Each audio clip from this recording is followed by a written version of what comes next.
This is a meme that I just saw today. Yeah. All right, I'm going to read it. 3 types of people on Earth right now. There are only 3.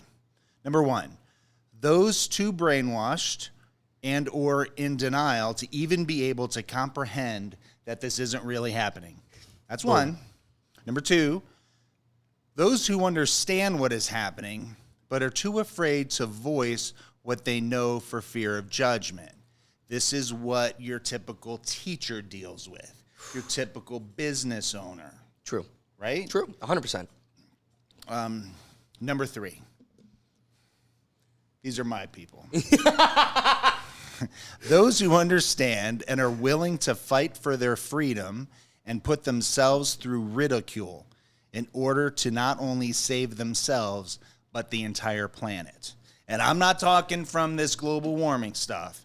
I'm talking we got to save this planet from war, because this could really throw us into war. Oh, totally. I don't want to totally derail the conversation because we got to get going into the show here. But it literally happened today, so it's worth acknowledging.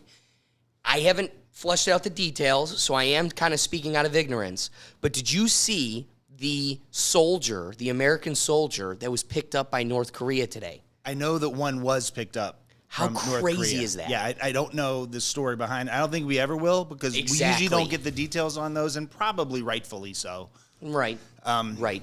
But let's hope he doesn't come back the way some of the other... Like Otto Warmbier did? Dead, or just a vegetable completely, in a bed. Yeah. But again, the scary part is, okay, we're all humans and we come from a free place, so I could see somebody just having the free will to do crazy things. Again, I'm not going to get in the way of a human being in America that's 40 years old and wants to transition into a pixie. Have at it. You want to make elf ears? Feel free. So I'm not going to deny that there's a good chance that this guy was a risk taker and he just wanted to see what North Korea looked like. That's totally a possibility. Yeah, I always do question what the hell are they doing there in the first place. So he's either in South Korea and got nabbed, Yeah. or he got kidnapped by North Korea as like a negotiating tool. Regardless, to your point, they're not going to give us the full story because they can't equip it. You don't negotiate with terrorists. Right, you do not. So there's something to be said. We'll never know, but you kind of reference like the Otto Warmbier situation. So here's a kid, takes a trip to North Korea. I don't believe the story for a second. The video is super small, down a long hallway. He stole a flag, and all you do is see a figure go to the wall, take something, and go away. It could have been anybody. It could have been your grandma that stole that flag. And here's a kid crying in front of a North Korean court saying, I'm sorry, I'm sorry, I'm sorry. The sheer fear did not tell me I messed up and I'm sorry for messing up. It's I'm saying what I need to say to, I'm probably not going to live, but to possibly extend this life as long as I can. Weird story. I went to Miami University in Ohio, and my housemate at the time, Otto Warmbier, was a year younger than me, of the same age. My friend went to high school with him because this kid's from Cincinnati, Ohio. And my friend looked at me and said, his dad has a collection of private jets. Not just one, a collection. Do you know what it takes to have a collection of private jets? The fact that this dad is as rich and as connected as he is and couldn't get his son home in one piece, what does that say? That says a lot. I mean, he couldn't even buy a senator to try to put some pressure on him. I have one jet for you. Please get my son home. Right? He should have talked to Bernie Sanders. But let's I don't also think Bernie remember, has a jet yet. He's got 9 houses, but no jets. That's shill. That's shill. But you know what's also funny? The fact that, don't forget, and I want to remind the audience where we were at in that time period. We were on the verge of nuclear war with North Korea. There was not a... Kim Jong-un. What year was that? That was 2015 into 16. Okay, yeah. Kim Jong-un would not meet with a single American, period. And Trump dissolved it all in months. Oh, absolutely. In less than. Yeah. All he had to do was call him a name, and he... Yeah, Rocket Man. You know, I don't know if you know this. I'm a guitar player. Yeah. Right? And I started... adding secret songs. Now I'm giving stuff away to the audience. I started adding secret songs into my set list as a Trump supporter, because I don't talk about politics when I play guitar, because they're there to hear music. They're not there to hear politics. And I play Rocket Man, and I play Pink Floyd Mother, which talks about Mother, should I build the wall? Yes, I love that. And then you got to throw in there another brick in the wall. Just because you're all a bunch of lemmings. It doesn't work very well on acoustic. You're right. Yeah, that's true. But, the whole Mother, should I run for president? Mother, should I build the wall? But how sad is it that up until this point, we got to there's somebody going, you need to call me they, them, ZZY, QPP, whatever. Yeah. And I have to pretend I don't hold these opinions. These are my ideologies. I have to I went to law school. My grandfather died going into law school. Every day that summer, he'd go, what law schools have you heard from? Are you going to law? Where are you getting in? And it was killing me. I was like, Papu, you're going to be the first person I tell. If you don't think it's stressful for you, just know it's very stressful. Sure. I will get back to you. So I finally settled on my law school. Our glorious president and fearless leader was a professor there. I made the joke all the time. What did he teach? Ice cream law. But I looked at my grandfather and I told him, I know what law school I'm going to. And that evening he passed away. It was like a very poetic thing. So I got to tell him the one thing he cared about. In his passing, I got one tie from him. And it's a Donald Trump tie. Oh, that's terrific. And it is my most prized possession because, one, it is the highest quality tie I own, bar none. It is indestructible. And it has a metal placard on the back that says Donald J. Trump. Nice. And I, all through law school, wore that thing and called it my conservative incognito tie because it was a highly... White people were the far, far minority at this school. It was in Harrisburg, Pennsylvania, run by Democrats. You were not allowed to have an opposing opinion. Conservatives had to hide. The girl, I was dating this one girl. Her best friend was the valedictorian of her class. So this is probably the most brilliant person of their class. She was white. The most influential and outspoken and involved group at our school. It was just everything promulgated. The BLSA, Black Legal Students Society or Association, whatever. Yeah. And she tried making a WOLSA. Not only was she shut down from that, and oh, you can't do that. Oh my gosh. They tried taking away her diploma, tried taking away her title as valedictorian, tried really... This girl went through hell and back simply for advocating for a group that balanced what we already have. Yeah. My college, my fraternity didn't have a house yet. And for sophomores to live off campus, they had to be staying in a fraternity house. Well, we didn't have one. So our sophomores couldn't do that. The year below me, we just lived in a dorm my sophomore year. The year after me, the school had these things called living learning communities, and they would take a whole floor in a dorm.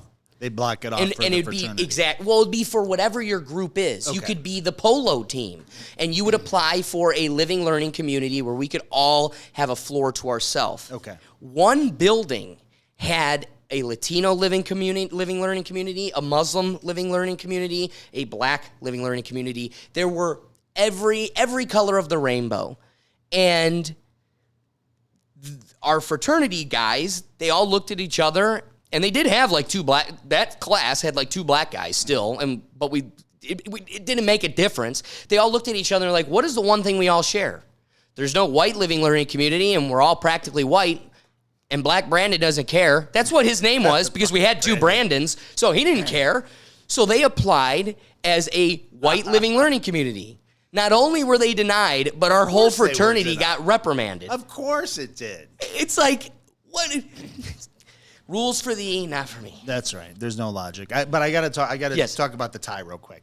My grandfather passed away years and years ago, and my favorite tie was my Cleveland Indians tie that I wore. I love it. So that's what he was buried in. Oh. So I remember walking up to Grandma, giving her my tie, saying, I think this would go good on Grandma. Heck yeah. That is awesome. That was a big deal to give that tie up. I was a big Indians fan. Especially if you had it today, you'd be it'd be so much more like that's a valuable relic. Question. Yeah, and it was an MLB official Wow. Indians tie. It wasn't a fake tie or anything like that. Yeah. But it's in the most beautiful place it could be. Yeah. That's so perfect. What's funny is this past Friday, Ed Gallick is doing a hit piece on Newburgh Heights' camera tickets, and they need a representative from the court. And I'm all nervous because it was a Friday. I was half asleep. I didn't dress totally in my suit. I just grabbed my red shirt and my Chief Wahoo tie, and it's a nice, and I almost wore it today for the sake of this podcast, but I needed as big of a chief as I could get. That's right. So I was kind of worried. I'm sitting there and I go, I'm wearing the wrong tie and I'm about to be on TV. One of my employers or bosses is a Democrat. The other Republican judge is not going to care. But is this going to come back and bite me in the butt? Is she going to be upset that I didn't take it off? That I should have? This is now an inappropriate attire. She's kind of looked the other way when I wear the tie, but our probation officer wears it every day. Am I a problem? Were you going to be on television? Yes. And Yeah, so so I'm worried. I could see them being. I could see her. Right. Yeah. So for sure. I have this thought. What should I do? Should I be worried about this? So I go. She wasn't there. So I go to the only judge that was. And I go, what should I do about this? Like, I want to wear it. Obviously, that's the whole reason I started the Rethink Tank. I want to wear it. And he goes, let's be real. You having the thought, he goes, I don't think anybody would have noticed. It would go totally unscathed. It doesn't exist to people. But you having this thought that it might become a problem might lend itself to the fact that it might become a problem. Okay. But at the same time, it's your choice, and I respect if you want to stand for something. And ironically, this same gentleman, not to go too narrative, but a very interesting thing happened in our community. So our local town, the school district, came to him multiple months ago and says, Judge, we would like you to do a speech to the students, the seniors and the high school students about sexting and the long-term effects and negatives of getting involved with pornography and sexting. So he was actually really nervous about, he wanted to do it well, and he would come to me, and he put a lot of time in crafting this speech, and he wanted to have a positive impact on the students of his local community. So a week leading up to it, the LGBTQ group of Brecksville was planning on protesting his presence at the school because they hate him. That's why. 2 years ago, he made a Memorial Day speech that was nothing but uniting. Yes. That had a trigger phrase that there were two genders, and that sent liberals through the roof. There were all these hit pieces in the news. So these people would never even have known he existed if he didn't just drop that there were two genders in a speech years ago. So, well, apparently none of those people paid attention in school. I just throwing it out there. Well, biology. Maybe their teachers should have done a better job teaching them. Well, but if the teachers are now teaching them of their pronouns. That's true. So, not to make too much of a narrative, he was asked by the superintendent to step down. We don't want this protest. We'd ask that we could say that this was a scheduling conflict. And he goes, no, I put a lot of work into this, and you asked me to do this. If you don't want me to speak because you're afraid of this mob, then truth. you have to remove me from it. Yeah. And he goes, I will not remove myself. So the superintendent goes, okay, no problem, I understand. The next day, they release a press release that said, due to scheduling conflict, the judge cannot come speak. And he was upset. So, my retort to him was, this is my speech to the students. This is something I really take serious. Yes. We're going to get to the Chief Wahoo conversation, but to me, and this is what really struck a chord with him, is if I take my tie off or I bend the knee in any way, it's the admission that yeah, I probably shouldn't be wearing this. We need to take a stand where you need to defeat me. You need to get in a cognitive arena and prove to me, prove to the world I shouldn't have this tie. But of course, that's why the default is cancel you, because I can't actually defeat you, intellectually. So I just need to turn off your ability to feed your family, or whatever the case may be. So, long story short, I wore that tie on the news. Nice.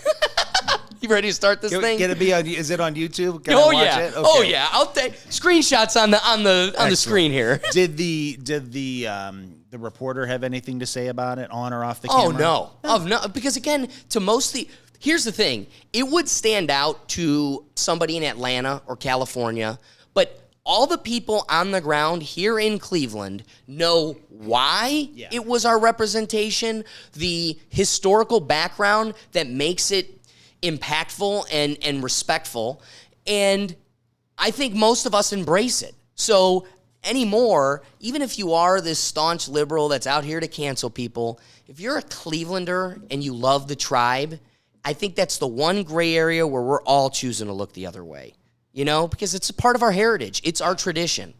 Yeah, and no one's really shown up. Well, you're not allowed to show up with headdress anymore, right? That is like, if you show up with headdress, they're going to take you. How crazy is that? They're going to walk you right out of the park. But so that's not happening. It's just a logo on a shirt. Right. It's just a logo. Ready to start this thing? Yes. and just real quick before we start, real quick riddle for you. Yeah. And if you can't answer it, then I'll give you the answer at the end. Okay. Of the show here.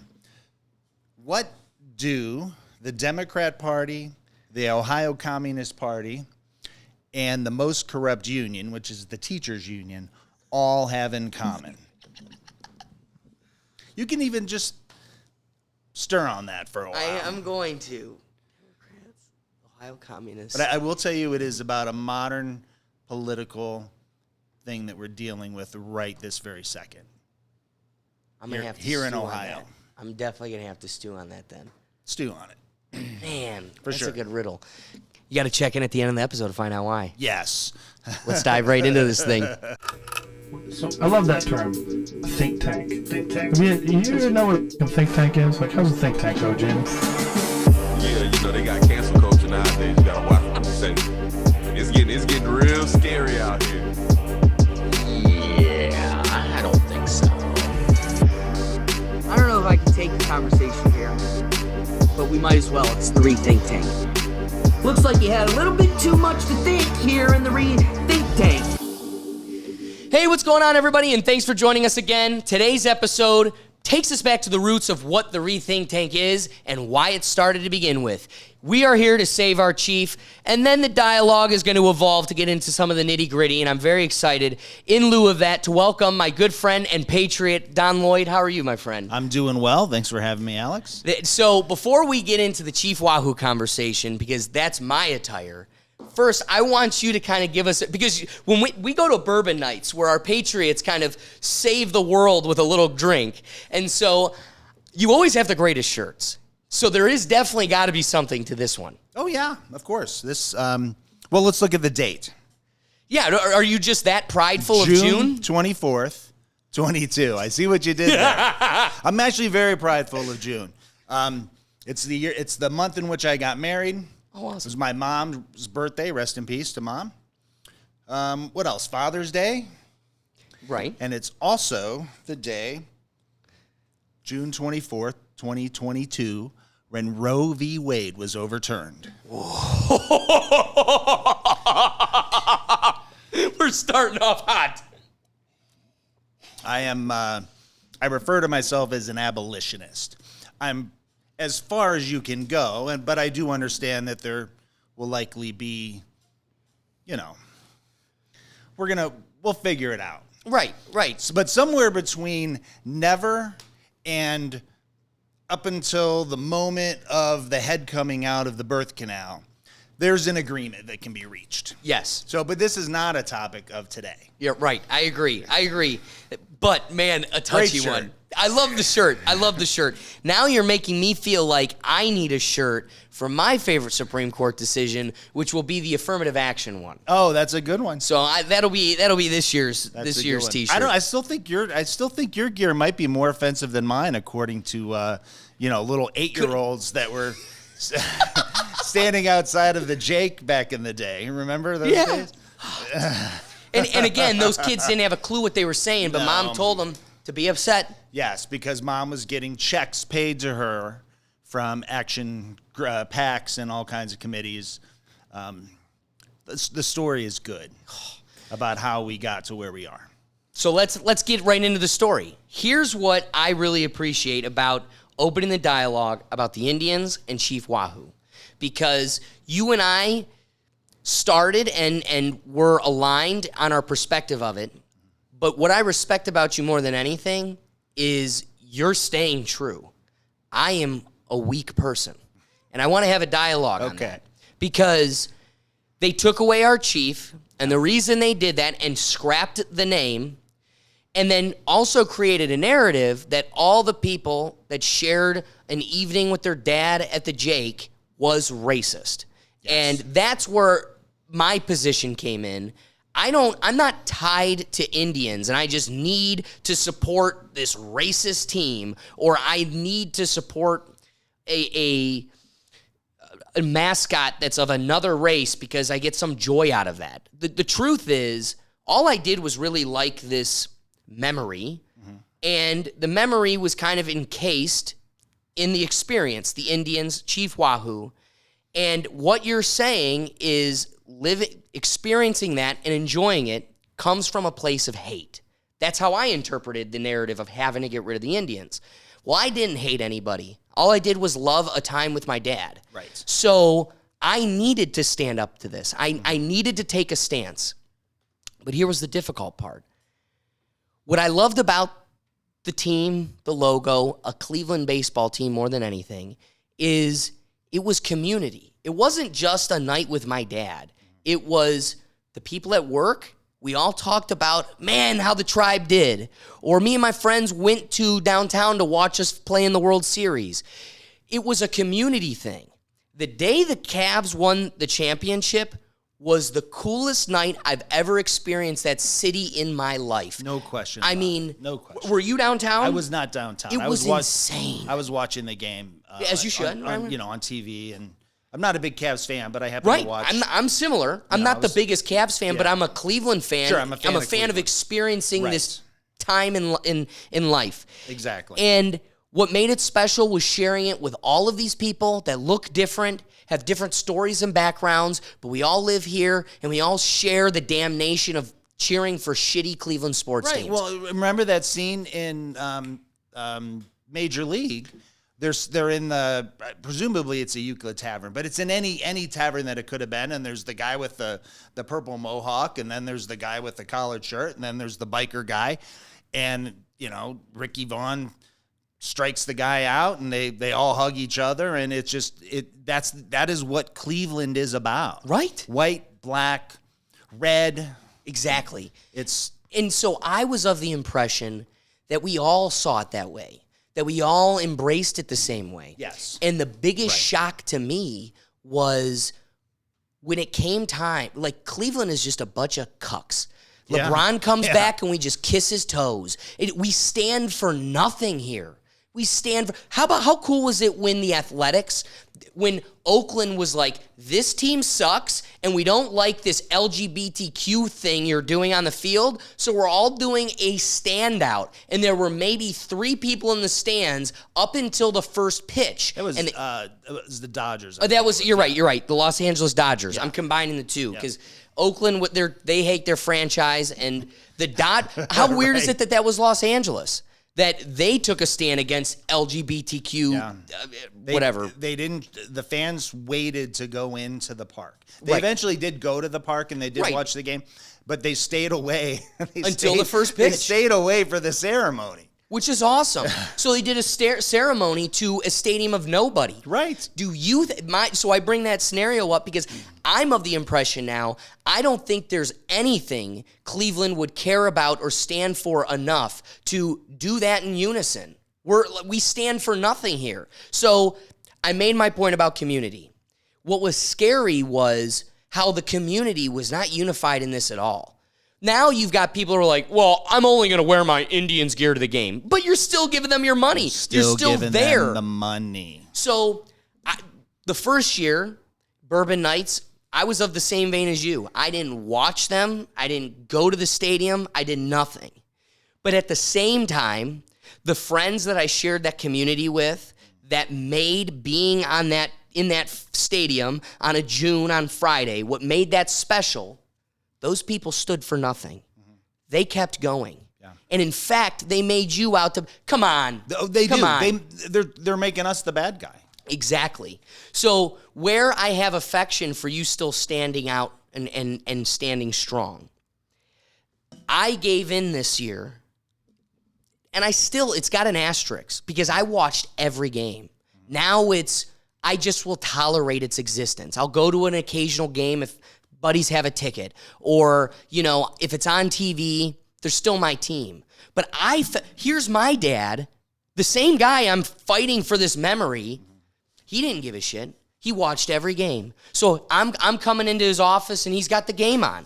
And I'm like, I'm sitting there struggling, starving of baseball. I bought myself a Braves tie because I sat there with my dad and I go, the first year where I actually stood out, I go, I need a new team. Because I can't go without baseball. A month into it, I realized I can't go without baseball. The Rangers love fans all over the country.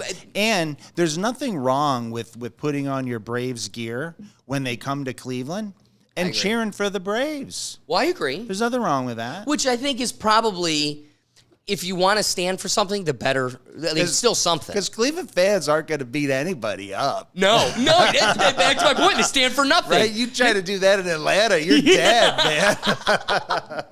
But so the conversation I had with my dad, it's a month into the season, and I'm like, I need a new team because I can't go without baseball.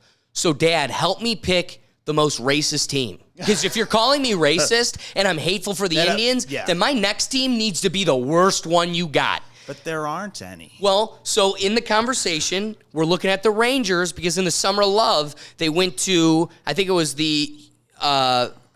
somewhere in Texas, one of the airports has a Texas Rangers statue.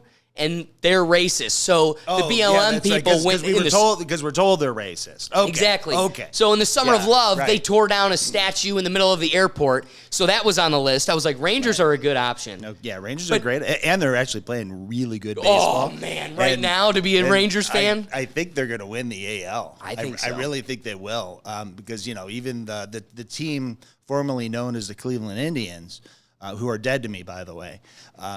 They may be in first place, but you can't. If you're 500 and in first place, it means you still totally suck at what you do. Exactly.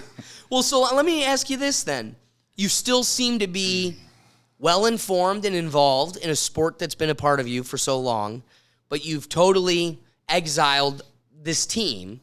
What is that experience like? Like, what's it like still trying to... For me, it was difficult. I couldn't go without baseball, and at the same time, all the people around me are rooting for my city. Yeah, no, that's fair. And I'm not. First off, it really frees up your time.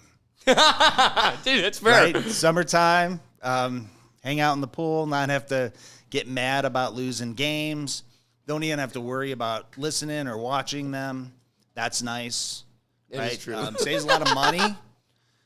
Saves a lot of money because we would, I have 4 kids. So, when we went to the game, it was expensive to go. We didn't go often. But it would be a whole... It would be expensive. Oh, yeah. Yeah. Yeah. So, that's real nice about it. I still get to, listen to my friends who do watch and support the Cleveland baseball team, and that's fine. They can do that. Right? I have friends that I love and respect deeply. But do you deeply. struggle with that? Like, no. You've had no problem cutting it cold turkey? Once you realize that time is more valuable than anything, than major league sports, It's sort of like, when the Browns, the past 20 years when the Browns sucked. This is their year, though, I'm telling you. Every year is. But the past 20 years, or 20, how many? 23, 24 now. This is the 24th year for the Browns. Like, I was a kid when they were, like, awesome. So all this past time, by the time we got to halftime, I was out cutting the grass. Now, it got to the point where I didn't even have to bother watching. If I stopped watching the Browns, I could just have my grass cut. Right. By 1:30. Think about that on Sunday. And again, have my whole Sunday to myself. Because you have sacrificed. It's cute to think we're only losing 1-3. Your day is toast on a football Sunday. Oh, it's over by halftime. Traditionally it has been with one, maybe two occasional seasons. Well, what I mean is, like, you're talking about your time. My time. Yeah. When it comes to a Sunday, especially if you're involved in, like, fantasy leagues, I like to believe I'm only losing those 2 hours for a Browns game. But the reality is my whole day is shot. I'm going in the next game, and then the next game. I watch football all day long on Sunday. And if there's a game in Europe, which I still don't understand, but if there is a game in Europe, I'm getting up early on Sunday. Right. To watch the game at 8 o'clock, 9 o'clock in Europe. I'm jealous. I'm truthfully jealous of my friends that moved out to Colorado because they're getting the games at 11. Yeah. They're ending at like 10 o'clock. It's like, that's the most ideal life. Yeah. Like, wake up, have a cup of coffee, get your day started, football starts. Bam. There's a solid hour and a half that I'm like waiting for the game to start. Waiting for the game, yeah. Yeah, and it's like 12:30, and it's a good game, and you're kind of like, should I have a beer now? Right, I mean, it is 12:30. Right, it is Sunday. It's Sunday. This is the day to do it. Right, and, And then, the Sunday night football game is usually a big one. Yeah. And you want to watch it, but I never see the fourth quarter because I have a life and I'm a functioning member of society. Yeah, you have to go to sleep. Right. So... But still, we had to talk about the team formerly known as the Cleveland Indians, which, by the way, are dead to me. Let me ask you, before you get to your comment, yeah. Last episode, we had a gentleman on that he took the position that he would have rather us be called the Cleveland baseball team over anything else. My question is, had we have chosen something like that, would you take on a different position? No. Because it's the admission that something so harmless is racist where it isn't. Well, I think the leftists that did this need to ask themselves, are they the ones that are really being offensive? Ooh. That's what I think they need to do. Because we all know that the little 8-year-old girl who was holding up a sign, I'm not a mascot, or whatever she was holding up, we've all seen the pictures of it, was told to do that by her mom. Right. And her mom was told to do that by probably a Cleveland community organizer who handed her money. Yep. Or drugs, or alcohol, or all of the above. You're 100% right. Right. So look at a map of Ohio, people. Look at a map of Ohio and look at all of the names of all the Indian nations that we have. I had I'm listening to Joe Rogan. It was the funniest. I had to keep replaying it to my friends because Joe Rogan has a producer that looks things up for him. Jamie is from Cleveland, Ohio. So they're reading this article, and he's like, Jamie, what the hell even is that? Read that. And he goes, Cuyahoga. And it's like, he's like, the Cuyahoga River. What is that? And he just keeps going and finishes his statement. It's like, to your point, everything here is a Native American name, and it's just second nature to us. Yeah, and I live in Brecksville. In Brecksville, we had Chippewa School. Right. We have Chippewa. We have Chippewa Road. Right. And Miami is an Indian or Native American name. Well, how about this one? You would go to Miami University. Yeah. The school is named after the Miami tribe, which was predominantly located in southern Ohio. Mm-hmm. And it was laughable. You'd go to class, and you'd have kids who are descendants of people from the Miami tribe. And if you are a direct descendant, you get to go to Miami for free. So here's these kids that are going to school for free. Can you identify as a direct descendant? That's a great question. Man, that's a good question for Miami's lawyers, and I'd love to test them. But these kids would look at you in class and go, we loved it being called the Miami Redskins. Of course. They had to change it. It was a bunch of white people that got upset on our behalf that said it needed to be the Red Hawks and that we're supposed to be offended. We liked that it commemorated us and that we were the focal point of the school. Now we're just a forgotten history. Nobody's going to know. Now, our school's so laughable of Ohio, we were established well before the University of Miami, the U, and yet we're totally confused with each other. We're considered the secondary, background school to the U, right. And now you're totally forgotten as why the name is what it is, who it's to commemorate, and the history to why we're, and again, I always say, make our grocery store aisles diverse again, because if you walk through it, it's just Quaker Oats guys and white dudes everywhere. White guys everywhere, or no guys. Yeah. Right? The Land O'Lakes. Yeah. Right? The Indian girl with the one little... was it and a girl? And the booby knees. Was it a girl? It was a girl. Yeah. Yeah, because you could put her knees on her chest and make her... Yeah. So... I never did that, but I might still have a box at home that I saved for posterity. It's on the screen. But take a look at that, right? So what did all these rich white leftists do? What did they do? Well... They got rid of the Indian. They kept the land. Boom. It's not called land. It's still Land O'Lakes, but there's no Indian on the cover. Aunt Jemima. How about what's the Ben and Jerry's? You've got Ben and Jerry's going out here saying we need to give all the stolen land back. I love this. And first off, there's no such thing as stolen land. No. None of it. There's been people. Land is land, and they stole it from somebody else. But what's also funny is we need to take back our stolen land. Nobody looks at Ben and Jerry's and goes, "You've got more real estate than anybody else here. If you think this is their land, why are you functioning ice cream on stolen land? Lead the charge. Give it back." Well, actually, there's a story just the next day that a local Indian tribe did say, "Are you going to give us the land that your factory is on?" And yet they still function. Oh yeah, they've been real quiet. They've been real quiet, but they lost like $3 billion in 1 week. Really? In value, the valuation. Yeah, of course it's good. Just like Bud Light, you will never catch me with a Bud. Well, first off, you would never catch me with a Bud Light because it tastes horrible. Yeah. Right. It tastes horrible. But totally. But also, it's for once you're seeing the conservative side of the market stand for something, which never was the case. I'm amazed how many people see the world as I do, local affiliates, that still use something like Gillette. When that Super Bowl commercial came out and said, "Boys will be boys, boys will be boys," and they belittled what it meant to be a man, I made the conscious decision that day, you better hope to God women shave their legs with Gillette for the rest of their lives, because my beard will never touch Gillette again. Right on. But again, that's forgotten. I'm sick that this is my favorite jersey I own. And where's it at?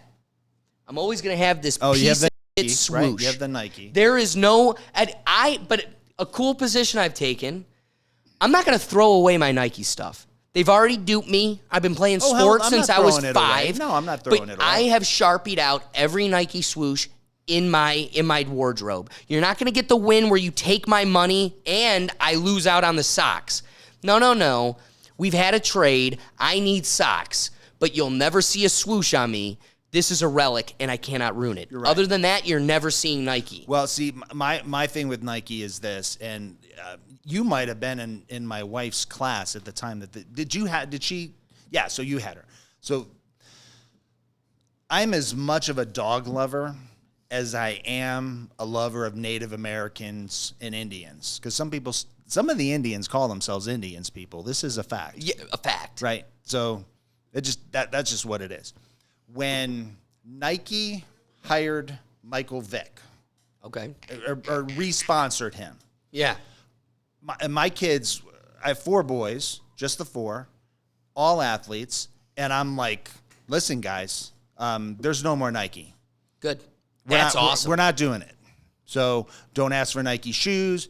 Now, if your sports team has Nike gear, there's nothing I can do about that because they got to wear the uniform that their coaches buy for them. Right. But no, exactly. no Nike shoes.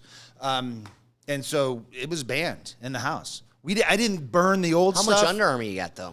We have a lot of Under Armour. Yeah, baby. The boys like Adidas. Good. They do. And Because you know what? Personally, I still think that's the highest quality of all 3. Yeah, and it's a nice wider shoe. Yeah. I have a wide foot.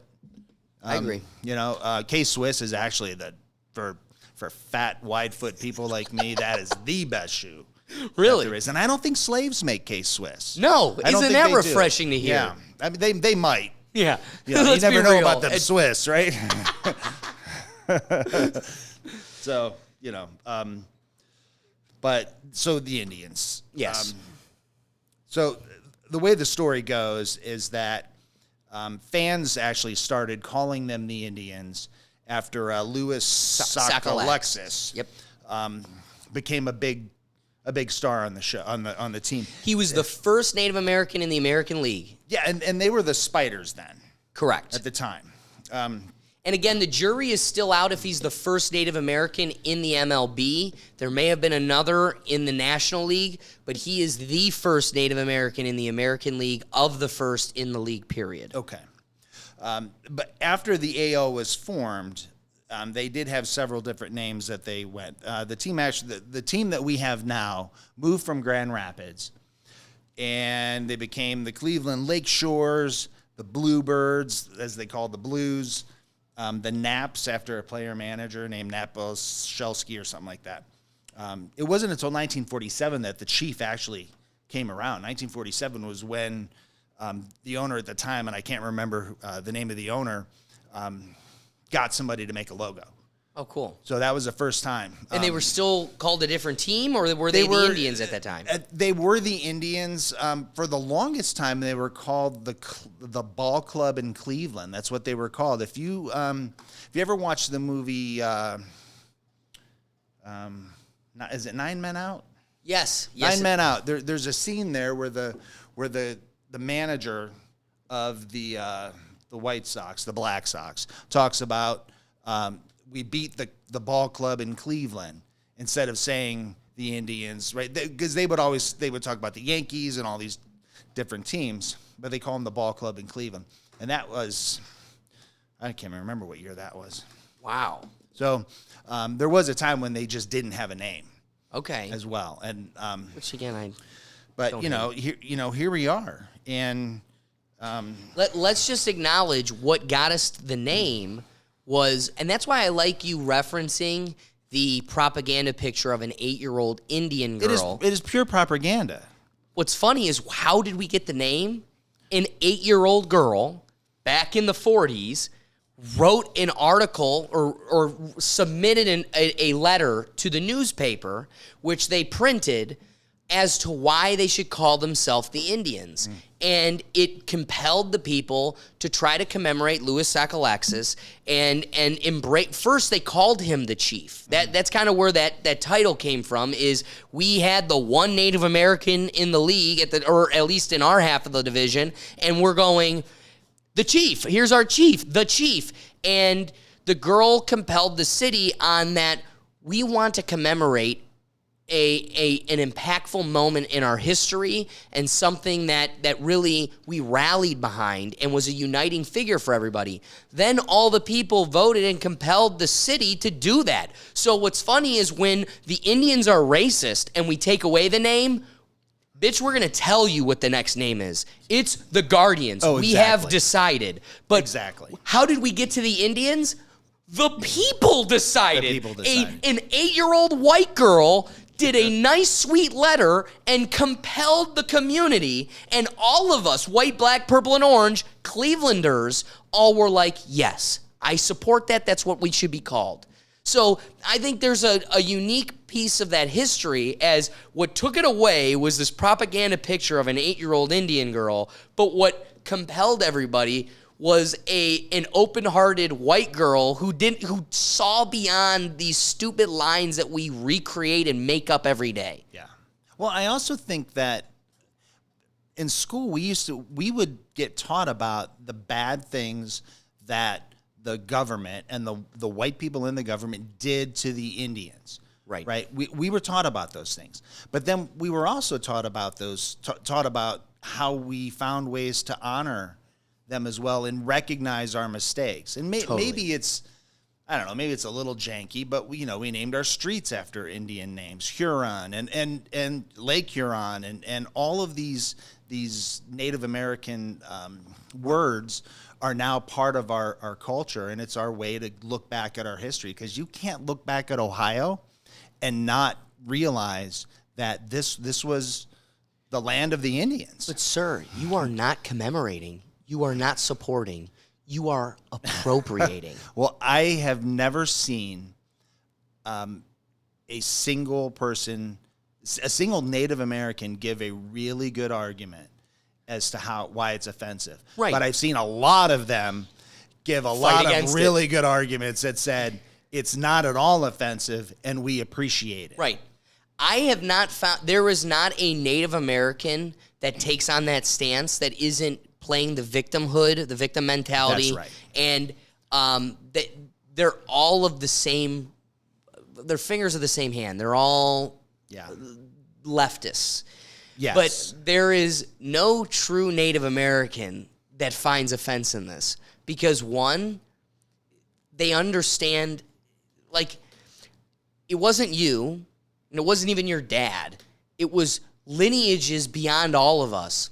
And you're looking at somebody who looks different than you because of their white skin and encompassing them in a group when I've done the math. Go to my videos, the 4th of July video that just came out. If only 1.2% of people in America own slaves, and that was at a time where now, fast forward the clock, only 9% of our country, including slaves at the time, are descendants of the 1840 crew. You're looking at 335 million people who were desperate and looking for a new beginning in anywhere else but America or Africa, came here, and you're looking at them and saying, you're the bad guy, you owe me land, you are sitting on something stolen. Stolen? I came here for a new beginning. I had nothing to do with this. And now I owe you a reparation that I didn't fuel and I can't fund. I don't have the money. I'm just trying to come here for a new beginning, and now I'm being damned with sins that I didn't even commit. Right. We're in a weird place. So you have much more impactful topics that I don't want to leave. But I got. So let's wrap this. I got to wrap this up. So I had. I can call out somebody, right? Please. Okay. So I had lunch at a luncheon with Matt Dolan, who is he's an owner of the Indians. Awesome. I'm sorry, of the team formerly known as the Cleveland Indians, who, by the way, if I haven't love mentioned, you for that. are dead to me. I love that. I'm still, because again, you've made the conscious decision. That is a cool articulation. I'm never gonna. I can be relentless. But I'm always gonna call them the Indians. I don't care what you say. They're the Indians. No, but I the like team, your acknowledgement. No, the team it's formerly known. So he came and spoke at a luncheon, and I actually sat directly next to him, and I can't put my finger on. I couldn't like him. And not sure why, but he's a former Democrat. Okay. Maybe that's part of it. I was to say, Who's or now he just came Republican. off as a self-centered, Yeah, that is the case as well. But one of the things that he talked about a little bit about the transition was that they were getting a lot of pressure from Major League Baseball. And then when you read into it and you really start to figure out the why behind it, it had everything to do with money and nothing to do with being ashamed of having an Indian as a mascot. And that's the frustrating part, because it was... So we could get an all-star game. If you want an all-star game and you want to have the money to be able to redo your stadium, which, by the way, was starting to fall apart because it was built in 1993. And you can't fill it because you suck. You're such a selfish owner that you can't even fill that stadium. Yeah. So All-Star games are big-time money. You don't believe me? Ask the Atlanta Braves, who lost one. How cool but again, how cool is it that you had an organization stand for something for once? You'll never see Cleveland do that. Yeah. LeBron, please, I'll blow you. Come home. Right. It blows my mind. It's true. Yeah, so, that was a big part. Now, just one final thing on Dolan on a political standpoint. He is running for the Senate.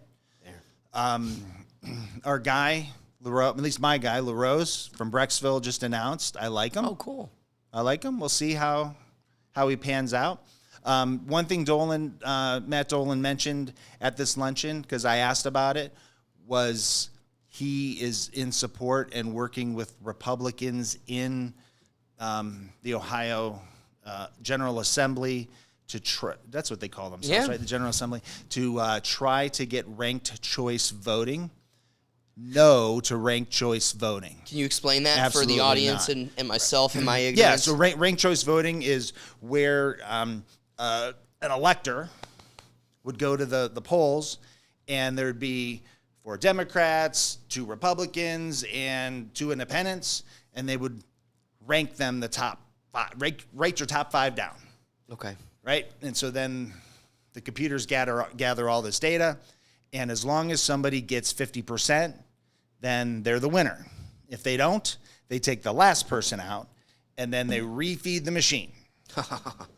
And the design of ranked choice voting this is what they admit on their website, is to have more moderate candidates win, as opposed to have the candidates who get the most votes. Oh my God. Because so you know what have you ever seen Charlie Kirk has a lot on this, so go back through his podcast. Have you ever seen the movie Cheney? Yes, yeah. Incredible movie. Oh, great movie. What? Masterfully done. Well, yeah. Steve Carell and the Batman, Chris. Yeah, you call him Batman. I call him American Psycho. Yes, literally. Christian Bale. Christian Bale. He was fantastic. So, oh my God. I mean, talk about a method actor.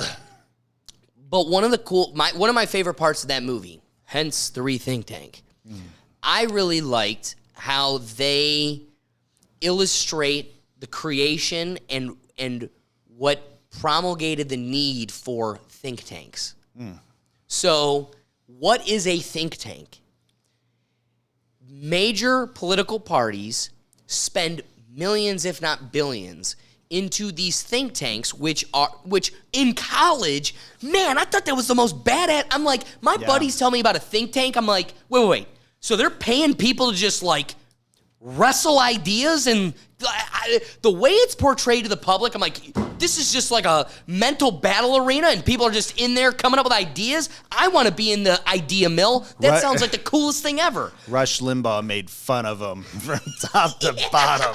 He's like, oh, the guy's in a think tank, so you know he's a moron.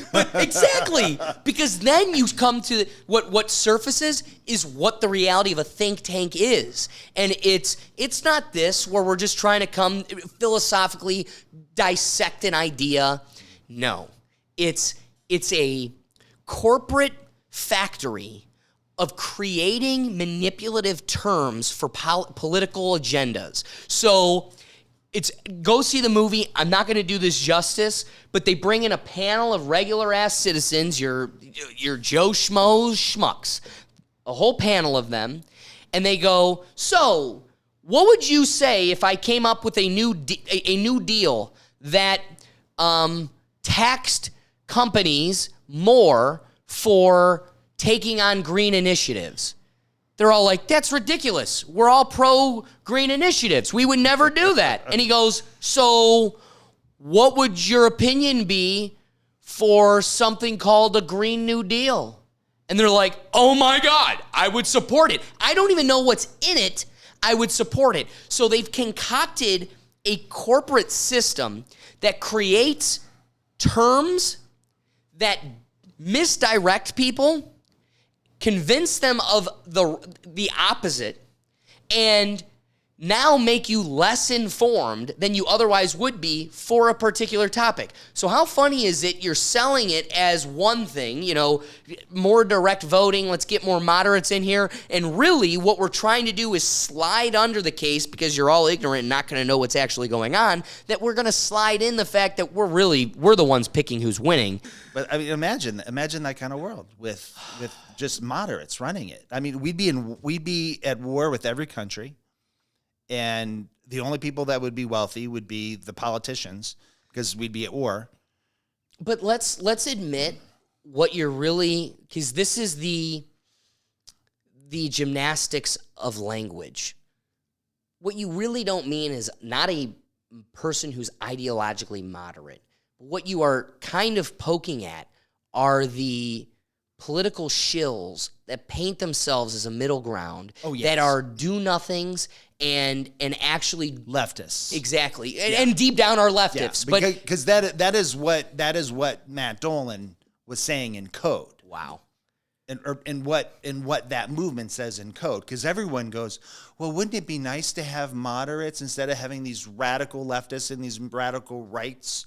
And to me, no. I'd prefer to have radicals fight it out. I mean, when radicals fight it out, we always get a clear winner, I think, usually. But we also, which is why we don't want to let people fight it out and let's censor. No, because we want to keep it because we want to keep putting going. Puberty inhibitors in children. Yeah. Good God. I'm literally just waiting for the bullets to start flying. It's gonna happen. Yeah. And the scary part is, you know what I keep thinking back to? The Civil War happened. Mm-hmm. The ignorance of an American history classroom in high school is that the American Civil War started in the year X. Mm-hmm. And so you just think there was a day where it's like, I declare war against you racist assholes. And they're like, we need to keep the black people in the farm. And they fought. On day one, they just chose. But what we don't realize in the context of reality and life is that there had to be at least a decade of tensions building. And what I also don't like is how the narrative has changed. We all were taught the Civil War was fought over states' rights. Today, it's simply a fight over slavery. And so I got to imagine there was a guy that picked up a musket and fought for... I'm blanking out. Not the Union, the Confederacy. The Confederacy. Yeah. So somebody picked up a musket, fought for the Confederacy, and simply was in support of freeing the slaves. They just didn't think that the federal government can insert themselves in state rights. So that narrative, what I don't like is how the narrative changed, but also what built a country to divide itself literally in half and war against itself. It isn't this. There were nuances to the conversation. Right now, we're living that nuance as tension builds and people recess further into their echo chambers, and we're ready to fight. It's inevitable we end there, and I don't like to be that alarmist, but I have to imagine life today is not that much far in terms of tension as it was 5 years before the Civil War when it happened. There's absolutely no question about it. Now, the Republican Party was founded specifically on one very specific purpose, and that was to abolish slavery. True. There's no question about that. Abraham Lincoln was not necessarily the president that was there to abolish slavery. I was going to say that. Right? Grant really probably would have been, because he was more of an abolitionist than... Right. Grant used to call himself a radical Republican because he wanted to give blacks rights and all kind. He was talking crazy talk, rights and land and all kinds of things. So that was Ulysses S. Grant, who came after Andrew Johnson. Right. Yeah. So, but the topic for another day. The American Civil War started the day that the Declaration of Independence was written, and it sealed itself when the U.S. Constitution was finally ratified. Okay. And so from that moment on, because Thomas Jefferson came back with unalienable rights, Right. Life, liberty, and property. Okay, and so the abolitionists in the group said, "Well, we can't use property because everyone's going to think you're talking about slavery." People, right? Yeah, and so they changed it to, you know, the thing. And once again, fight for the proposition that we hold these truths to be self-evident. Sounds corny. Not a joke. Think about it. We hold these truths to be self-evident. All men and women created by you know the thing. You know how we talk about it. Are we the people, folks, endowed by our Creator with certain inalienable rights? We've never lived up to that. We've never lived up to that. Thomas Jefferson, who wrote the words, never lived up to it. So they did that, right? So that was a big part of it, and there were other parts. If you read some of the parts that were removed by Franklin and by John Adams, who were devoted abolitionists, they had to pull Jefferson back, saying, "Listen, we can't fight the slave battle now because we need to unite. So we have to keep slavery." These were abolitionists, Right? Telling Jefferson, who owned slaves, we can't eliminate the slaves now. We got to wait a little bit. Right. Because Jefferson, the only One reason, thing at a time. and there are reasons to believe that the only reason Jefferson didn't free his slaves is because it was illegal in Virginia to free your slaves. You weren't Look at allowed George to. Washington. I did, back to what I was referencing, I did a 4th of July video because, Duncan Trussell, a famous comedian, is out here trashing George Washington and comparing him to Jeffrey Dahmer. Oh, that and is it's the just most insane. ridiculous thing I've That's ever heard. insane. Washington's the greatest president that Oh my that God. we have, and he is probably one of the greatest men to have ever walked this earth. Jesus Christ is up there and probably number one, depending on your depending on your faith. I'm going to give. I'm gonna let the Jews have some fun here. I mean, Moses was a pretty big deal too. True. Okay. True. I'll give you that. I choose Jesus Christ, and then Washington. So that video, surprisingly, was one of my more viral videos. One of these commenters gave this narrative, and I went into research to come to find out it's accurate. George Washington, while he's being painted as this evil slave hater, and he's got a mouthful of slave teeth and everything else, which can't be true, can't be corroborated or not, there is so much evidence to show that he was the first major American politician to support the narrative of slaves, black Americans' rights. And upon his death, the end of his row, because again, it was illegal to do so, he freed all of his slaves because you can't put me in jail when I'm dead. So that was like the only time when you could free your slaves in Virginia was upon your death. Jefferson didn't, because I believe that he died insolvent, so he needed to take care of those things.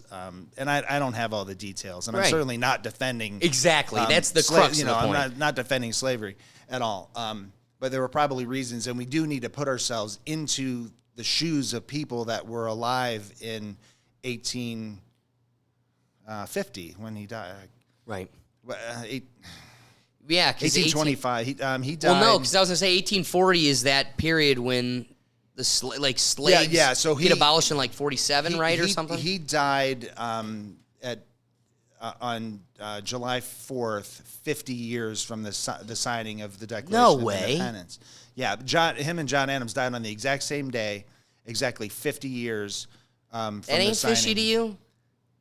You don't think they were killed? That to me, no, that tells they me were they were old. killed. They were old. You got to watch. I hope so. Here's the sad part: is I have so little respect and trust in what the title of America is that governmental entity that they've ruined my brain. There's a great my short circuit is there had to have been nefarious actions. The there. great book is called John Adams, by the David McCaffrey, I think it is, the guy who wrote the Johnstown Flood in 1776. It's careful now. As an American patriot, you will sit there in a fetal position and weep as you read some of this book, because it is all about our founding and the challenges that these men and women faced in order to give us the government and the lifestyle that we have today. Wow. That's crazy. So I think we perfectly already took that bridge from the Cleveland Indians into our next topic. You ready to initiate it? I am. So I love that, we have this perfect bridge from the conversation of the Indians to reparations, and that there's a real struggle for the modern Black American. So what is your position on all of this? Well, I hear the talk of systemic racism coming from the rank and file liberals, right? They say things like it's impossible for Black people to succeed because of systemic racism, okay? And then at the same time, I hear and see good conservative people that are saying, no, there's no systemic racism. It's all in your head. Now, some of them will admit that there is. I say that there is, but I'm telling you right now, it's not coming from the conservative right. It is coming from the leftists. Oh, what a twist. That's where it's coming from.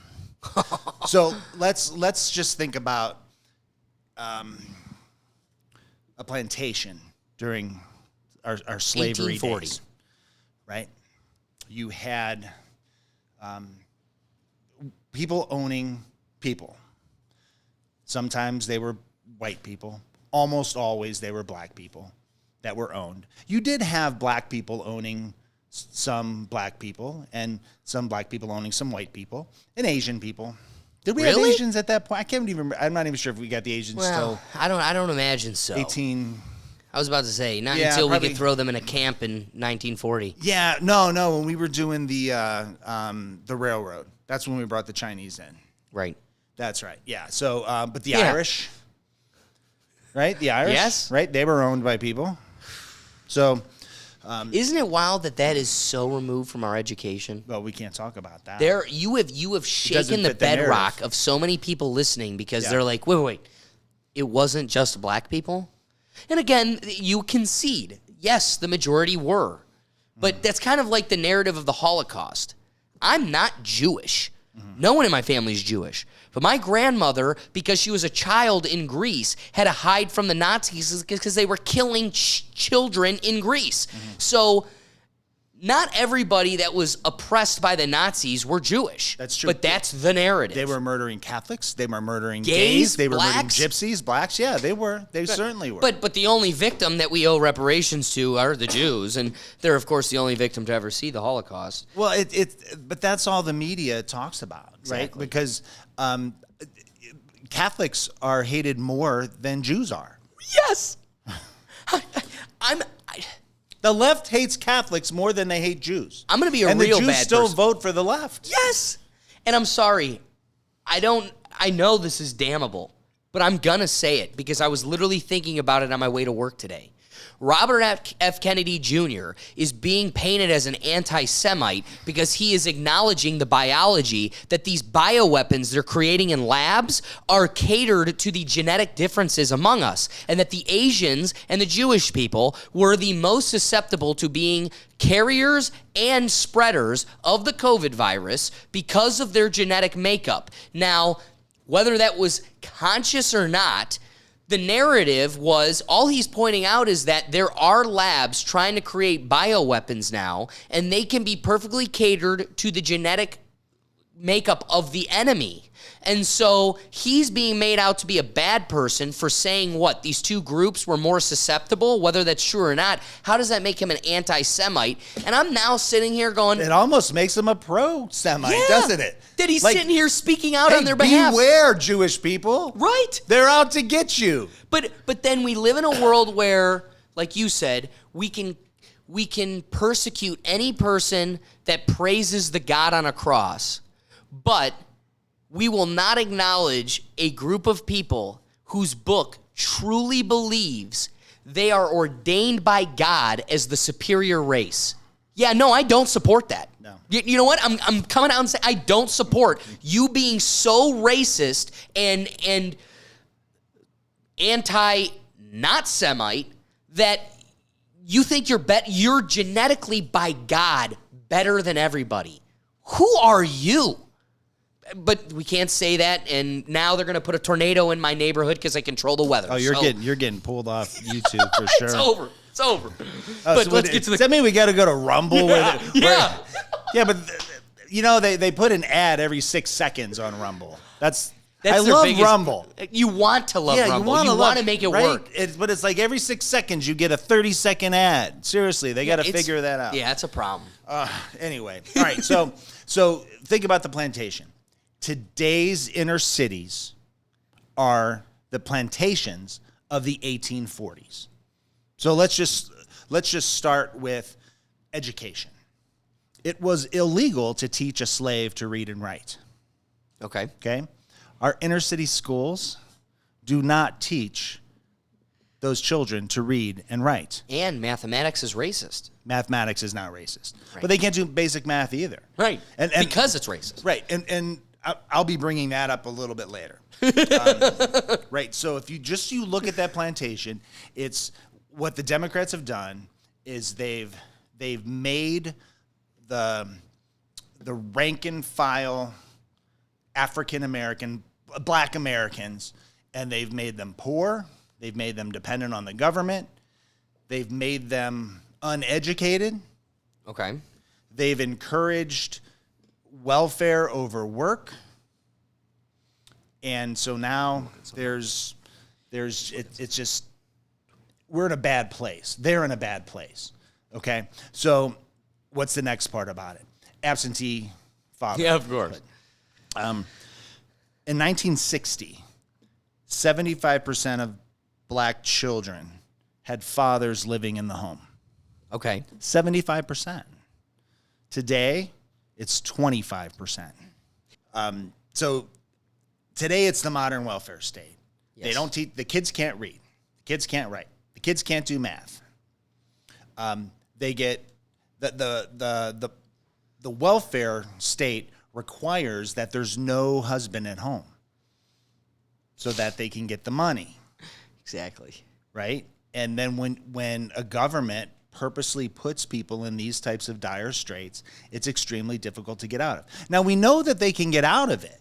We know that they can because Barack Obama was elected president twice, and Republicans voted for him. Right. We know that, what do we have on our side? We have Tim Scott, senator on our side. Right. Right? Dirt poor. He grew up dirt poor. Right? The great economist, Walter E. Williams. I'm going to talk a little bit about Walter E. Williams in this section. Grew up dirt poor. Shouldn't have been anything that what he became, but he did. Ben Carson, dirt poor in Detroit. Wow. Probably the most brilliant surgeon that we have. Right. But the media masterfully made him out to be an idiot. They hate him. I don't know if Clarence Thomas grew up dirt poor. I bet he might have. That was racist. Actually, that could have been racist. No, but still. But he's too successful to have not been poor. Exactly. Because I grew up poor. Coming out of poor, I think in many cases is what makes you successful. I'm not saying rich people can't be successful either. Hey, Donald Trump, 5th greatest president in the history of the United States, people. Who are the 4 ahead of him? Washington, Lincoln. I'm rethinking number 3, who right now is We're always Jefferson. rethinking. Right Yep. now is Jefferson. Okay. Coolidge. Why? Calvin Coolidge, Silent Cal. Calvin Coolidge was able to navigate through the worst depression in U.S. history by not turning it into the Great Depression, Boom. like FDR did, and then created the Roaring Twenties. Wow. Impressive. Okay. That's Yeah. someone you don't hear much about. I know. That's why Sadly, you do not hear much about. Probably because he was impactful. That's right. Number 5, of course, is Donald Trump, and number 6 is Reagan. And the only reason, I pulled Reagan out of the top 5 is because Donald Trump did everything he said he was going to do. That's true. He did. Except that the wall didn't finish. He didn't get the wall finished, but he did have Mexicans paying for it.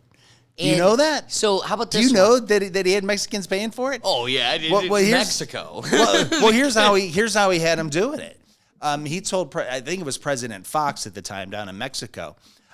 He said, "Listen, we're gonna bomb the places where you guys make your drugs if you don't stop the people from bringing them to us.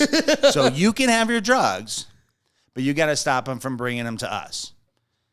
And so President Fox took Mexican soldiers, turned their backs to Texas with guns, and stopped Mexicans from infiltrating into the United States. Wow.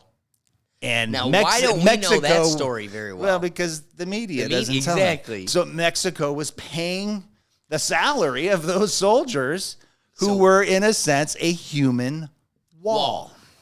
Wow. A big, beautiful human wall of beautiful of Mexican Mexicans. people. Well, have you been to Mexico? Yes. They're lovely people. Okay. I love going to I just had Mexico. the most radical opinion on the last episode. I've addressed this a few times now, but I'd like to hear your opinion. Okay. I would like to try if you Yes. don't mind. Can I plug this one? Yes. Okay, so this is called Blade and Bow. And it has a key. I don't know what the key. The story about the key. You got to is have somewhere. 5 keys Yes. so you can get into their vault. Oh, My I need to uncle get has into all 5. Well, I have a lot of guns. I can get You into need their you vault. need all 5 so you can get the special tour if you go to Kentucky. Okay. So here's how you get the ticket, which is a total joke. You don't actually show up with the keys. You just have to text them a picture of you having the 5 keys. So me and you could share the same picture. Oh, that's in terrific. theory. And thank you very much. Yes, sir. Cheers. And you can now it gives you a special tour. Okay. That's so much better than Buffalo Delicious. Trees. No, but I love Buffalo Trace. I do, but come on, that is better. delicious. It's delicious. Very It good. was a gift from I hope, my future daughter-in-law. Awesome. So, Cheers to that. Father's Day gift for that. So I wanted one radical opinion I hold Okay. when it comes to I Mexico. don't have anything radical. This is pretty radical. Okay. This is, I'll admit, and not in a negative way. When it comes to my position on Mexico, I use this story, I apologize, but we just put in a new stone patio. The patio before it was a crew of white people, and it was good. It worked. It was great. But quality isn't to the nth degree. It aged quicker. So now we got to put in a new patio, and my dad finds this Mexican guy to do it. And he first shows up to rip the patio out. And he has this Mexican kid with him who barely speaks English, and he isn't a citizen and plans on going back. And his whole narrative was, he kept saying to my mom, he's like, I don't get how there are Americans in this country living paycheck to paycheck because, one, none of the other stuff is necessary, and you should want to, he's like, I never want to be desperate in my life. So I want to make enough money to where I can be comfortable, and I'll probably go back home and feed my family and retire at a reasonable age and enjoy life. But if we just live in this short term, we're going to be trapped in it forever. Pretty profound for a 25-year-old Mexican kid who isn't even American. Big time. And not well, he wasn't educated in our schools. Yeah, boom. That So helps. he's a little more educated than our dumbasses. So then you have the gentleman who brought him in for that part of the project. He's putting in the stone.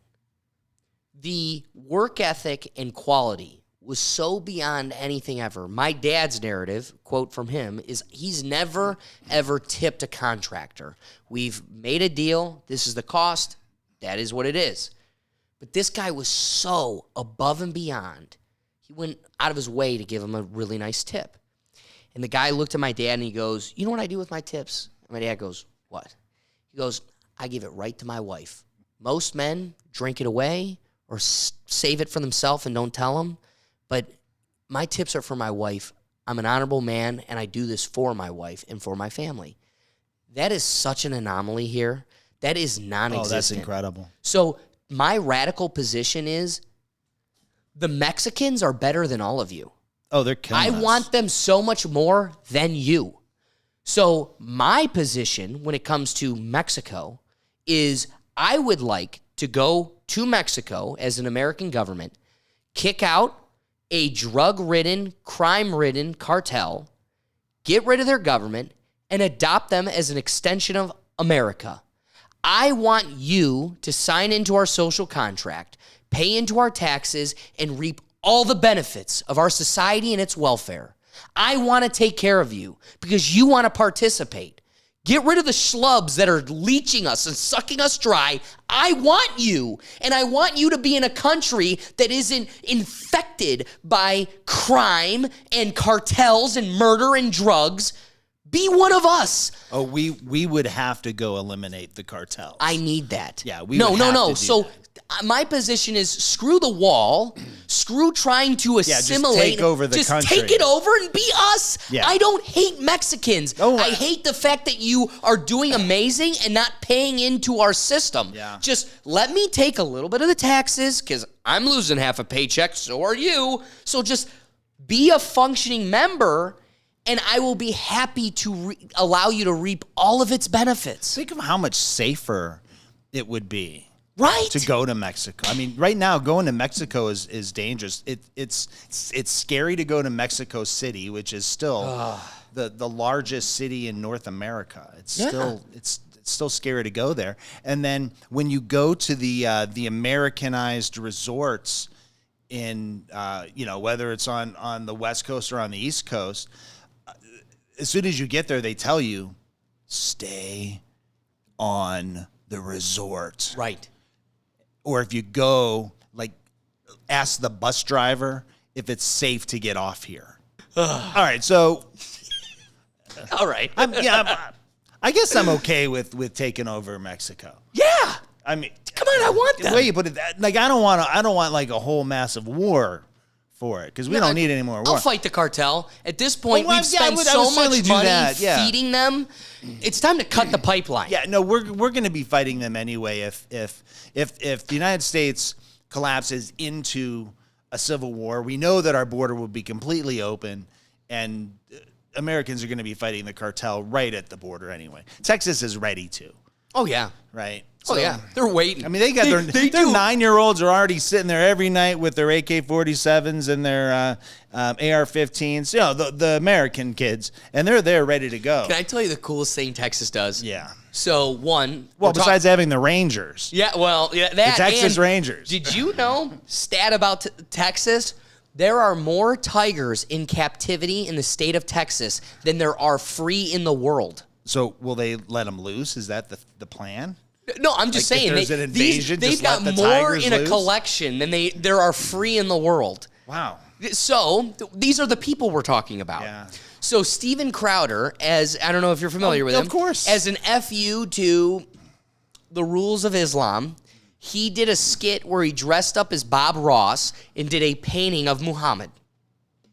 You know what's really cool? You're not allowed to do that. You're not allowed to draw you Muhammad. shouldn't do that. So Texas, why I bring up that funny bit, Texas has an annual Draw Muhammad festival where it's everybody bringing their biggest guns. And it's kind of like a, I dare you. Oh, my God. I dare you. We are all ready and armed. It's the biggest gun collection, and everybody just starts painting Muhammad. All those guys with the guns are there to protect the artists. Well, essentially, the artist has an AK on his back, and he's painting. He's like, come get it. Wow. It's everybody showing off their guns while drawing something that would cause war, and they're like, bring it. That's pretty. Yeah. So these are the people we're talking about. When it comes to Texas being equipped against the cartel on its border, they're ready. Wow, they're ready. You know, I thought when I was growing up in the '80s, there was an artist that took a crucifix and dropped it into a glass of urine and called it Christ piss, and it was funded by the federal government. And I thought that was crazy. What? Yeah. Whoa. You can't drop that nugget. You gotta give me a little bit more to that. Yeah, well, that's about all I got right now, because I remember my brother. What year was this? 87, 88, 89. Whoa. Yeah, right around there. It's kind of like a comedian that held up the president's head severed. Yes, yeah, remember when she did that? Yeah, and little Baron was freaking out, thinking, my God, does someone really want to do that to my daddy? Yeah. That Melania talked about that in an interview once. How sad is that? Yeah, no, these people, they know no bounds. No, they have. Again, they feel so bad when you make fun of a crackhead. Oh yeah, but they make fun of this man's autistic son. Absolutely, they're like, you can't make fun of Hunter because he's the president's son. Well, hang on a minute. He's, Hunter is what, 35, 40? I don't even know how old he is. He's on negotiating on his father's behalf. Yeah, that guy. So to the point. Anyway, we digress. Inner city plantations. Let's get back to the fun. Exactly. So this is where we are. We're in inner city plantations. Okay, so we don't teach these kids to read. They don't have a father figure. They get essentially a free house through Section 8 housing, free phone, and I'm like, I don't know anybody who's anti-welfare in the sense of we got to use it to help people that are down on their luck, right? That have had really bad things happen. But this isn't happening because people are down on their luck. This is happening because leftist Democrats are putting people into this system, right? And that makes them desperate and reliant. Yeah, and reliable votes. Exactly. So not only do I need you to be stuck here, I'm giving you not enough to break out of your situation, but enough to just live in your terrible situation. Yes. And only because you're stuck in your terrible situation will I assure that I always have your vote. Yes. So how do they do it? First, they did it with the welfare thing, right? But let's a couple other things. What would you think if you could point to a law on the books in every single state in our nation and our federal government? What law do you think could be the most anti-black law that exists? Not that it's purposely anti-black, but that's the result. Well, because I've seen the light, and I am of the good team with virtue, I would have to say it's voter ID. Oh, no. It is not. It is not. It is not. It is having an ID to prove that you're a citizen so you could speak and participate in our government is not the most racist thing. No, it's go figure. The minimum wage laws totally are the most anti-black laws that exist. Elaborate. Okay. So there's supported by Democrats specifically, and they started out back in, I think it was 1930, but sometime between 30 and 35, 1930 and 1935, the Davis-Bacon Act. Now, that was actually, Davis and Bacon were senators who were Republicans. But that doesn't mean anything because Mitt Romney's a Republican. I mean, so, right? I mean, come on. The guy with multiple wives. Right? I mean, Yeah, this guy's a Republican, so that doesn't mean anything. But the Democrats were happy to support this as well. So what it did is it supported a minimum wage that was equal to the prevailing union wage when jobs were going to the federal government. So the federal government would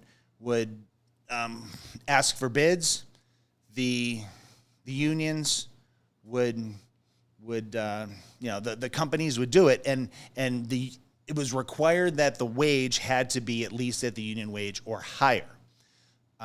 So let's suppose that union wage at that time could have been, I don't want to, because back in those days it was like $4. So let's just try to put it into terms that we can understand. $25 today, which is still a pretty low wage. But let's just suppose that was what it was. And they needed a carpenter.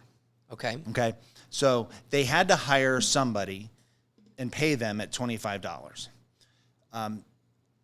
But what if they found a carpenter that was black that was willing to do it for $20? And he's not in the union. Simply because of his situation. He's not in the union. He's trying to compete in the market. Right? He wants to do well for his family, and he's willing to work. Similar to the Mexican story that you told us. Because those guys, I'm sure your dad paid them well. Oh, my goodness. Not only was he getting the regular American market cost of what it is today to do what you did for us, but you went so above and beyond that we need to give you extra because you not only match my expectations of the market, but you overshadow it with your excess.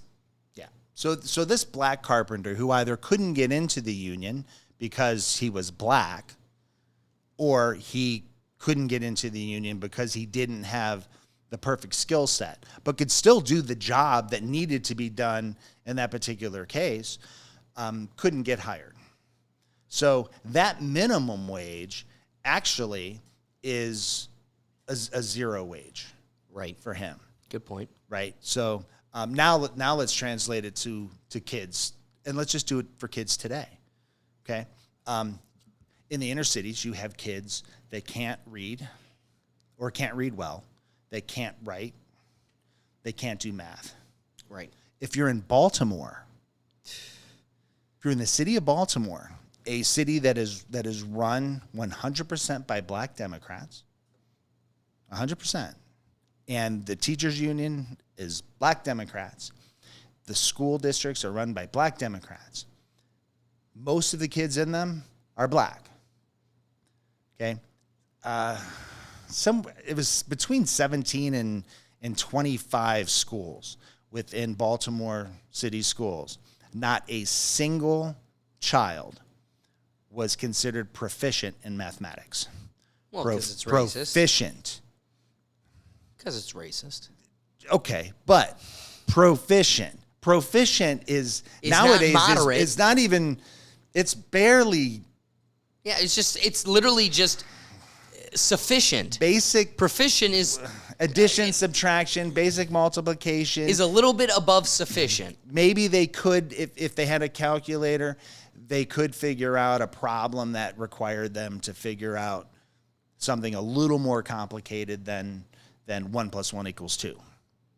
But can I address one thing? Yeah. And this is something Steven Crowder, the evil racist, has proposed. Oh, he's horrible, and isn't he? When he said it, when he put up his stand at a university that said white privilege is a myth, the one thing I took away from that, his whole slew of evidence, the one thing that always stood out to me was the index of America shows, the statistics show, today's privilege has nothing to do with melanin. It has everything to do with a two-parent household that cares about you. Doesn't matter if they're gay, doesn't matter if they're divorced. You have multiple people in your life that are looking out for the betterment of you. I have to tell you, I was math beyond proficient. My strongest subject was math. That was it. You really are a nerd, aren't you? Oh, totally. But I'm also flexing my privilege here. This is my privilege, and it has nothing to do with my neon glowing skin as I sit here. You got the neon lights behind you. That's right. How much did that cost you? God, you must be How rich. cool was this? That is really cool, but I'm This thinking was how custom much did that with thing? the rethink tank on the ear. It was. God. This was. Can I tell you how this guy made this? I'm gonna have him on. He's an ultra artist, and I cannot wait. Did he have like a plate? Well, so here's the deal. When it comes to like, We get off topic artists, real quick. real quick. This is ADD podcasting. Yeah, can you tell? Can you tell? What's really cool about this is he needed something to. I just told him I want a monkey in a spacesuit in space holding its chin, and he wanted a. This is the narrative to it. I am going to talk about this monkey a little bit later. I hope so. Well, because you're racist, but the suit. He wanted a suit that made it. He wanted a Russian. What's the word? Cosmonaut. He wanted a cosmonaut suit because it would make it look like he made a narrative. He wanted this suit that made it look like the monkey made the suit, that the monkey was an intellectual being that took itself there. But he could, so he wanted a specific suit. He wanted an image that he could kind of reflect. Well, he needed to create this image. So he goes to an AI image creator. And he's speaking to it like a human would. I want a muggy in a cosmonaut suit, blah, blah, blah, blah. And it just was coming up with the most effed up images. It was just totally jacked up. Right. So he needed to speak computer to a computer. So he goes to ChatGPT and tries to craft what he needs to put in it spends a day talking to ChatGPT to figure out what he needs to put in the dialogue for the AI to make this image. And what the AI told him was that you need to speak in photography terms. So he had to put in the dialogue to the AI image creator the light contrast. Oh my God. The image, like all these different photography things you would never think of. That's incredible. To create this, and you'll have to go to the episode. It'll come out in 2 more. But it's literally the exact. I mean, this AI made this image, and he's like, "This was the greatest gift you could have ever given me because I have a whole new tool. I now know how to talk to an AI to make an image that's never been seen before, to then recreate it on a canvas." Back to neon skin tones.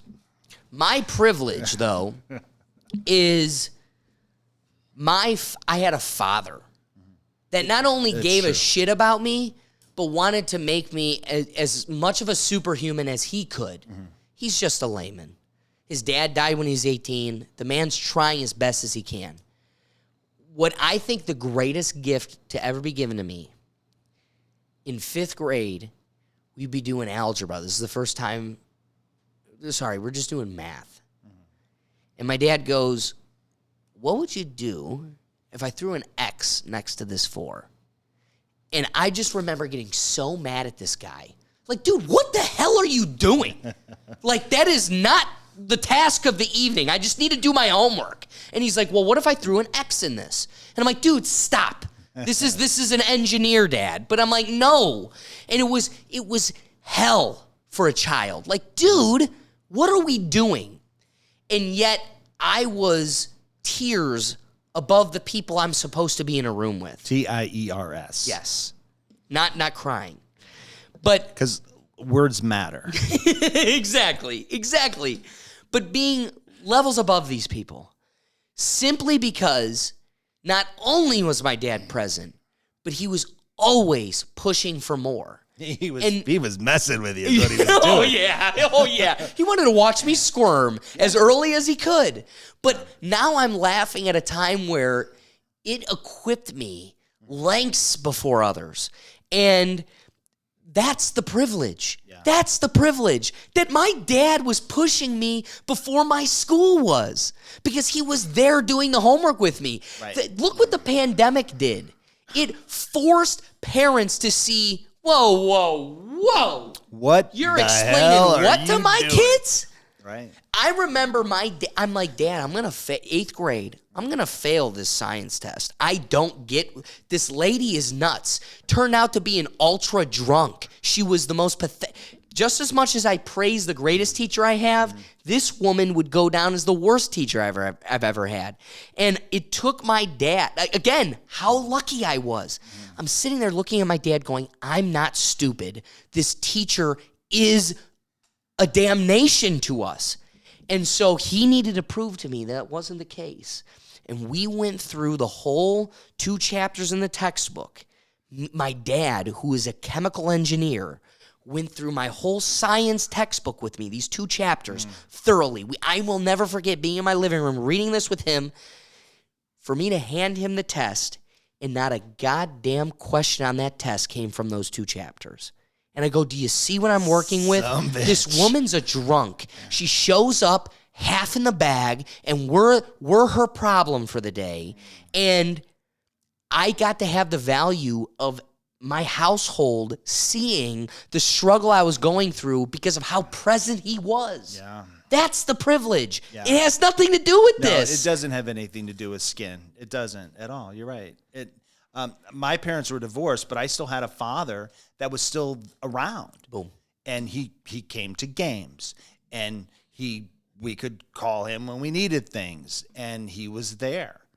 Right? That's everything. And that was really important. Just because he didn't live in the house. Imagine obviously it would taking have that been away because he smoked a joint. Oh, sure. Right.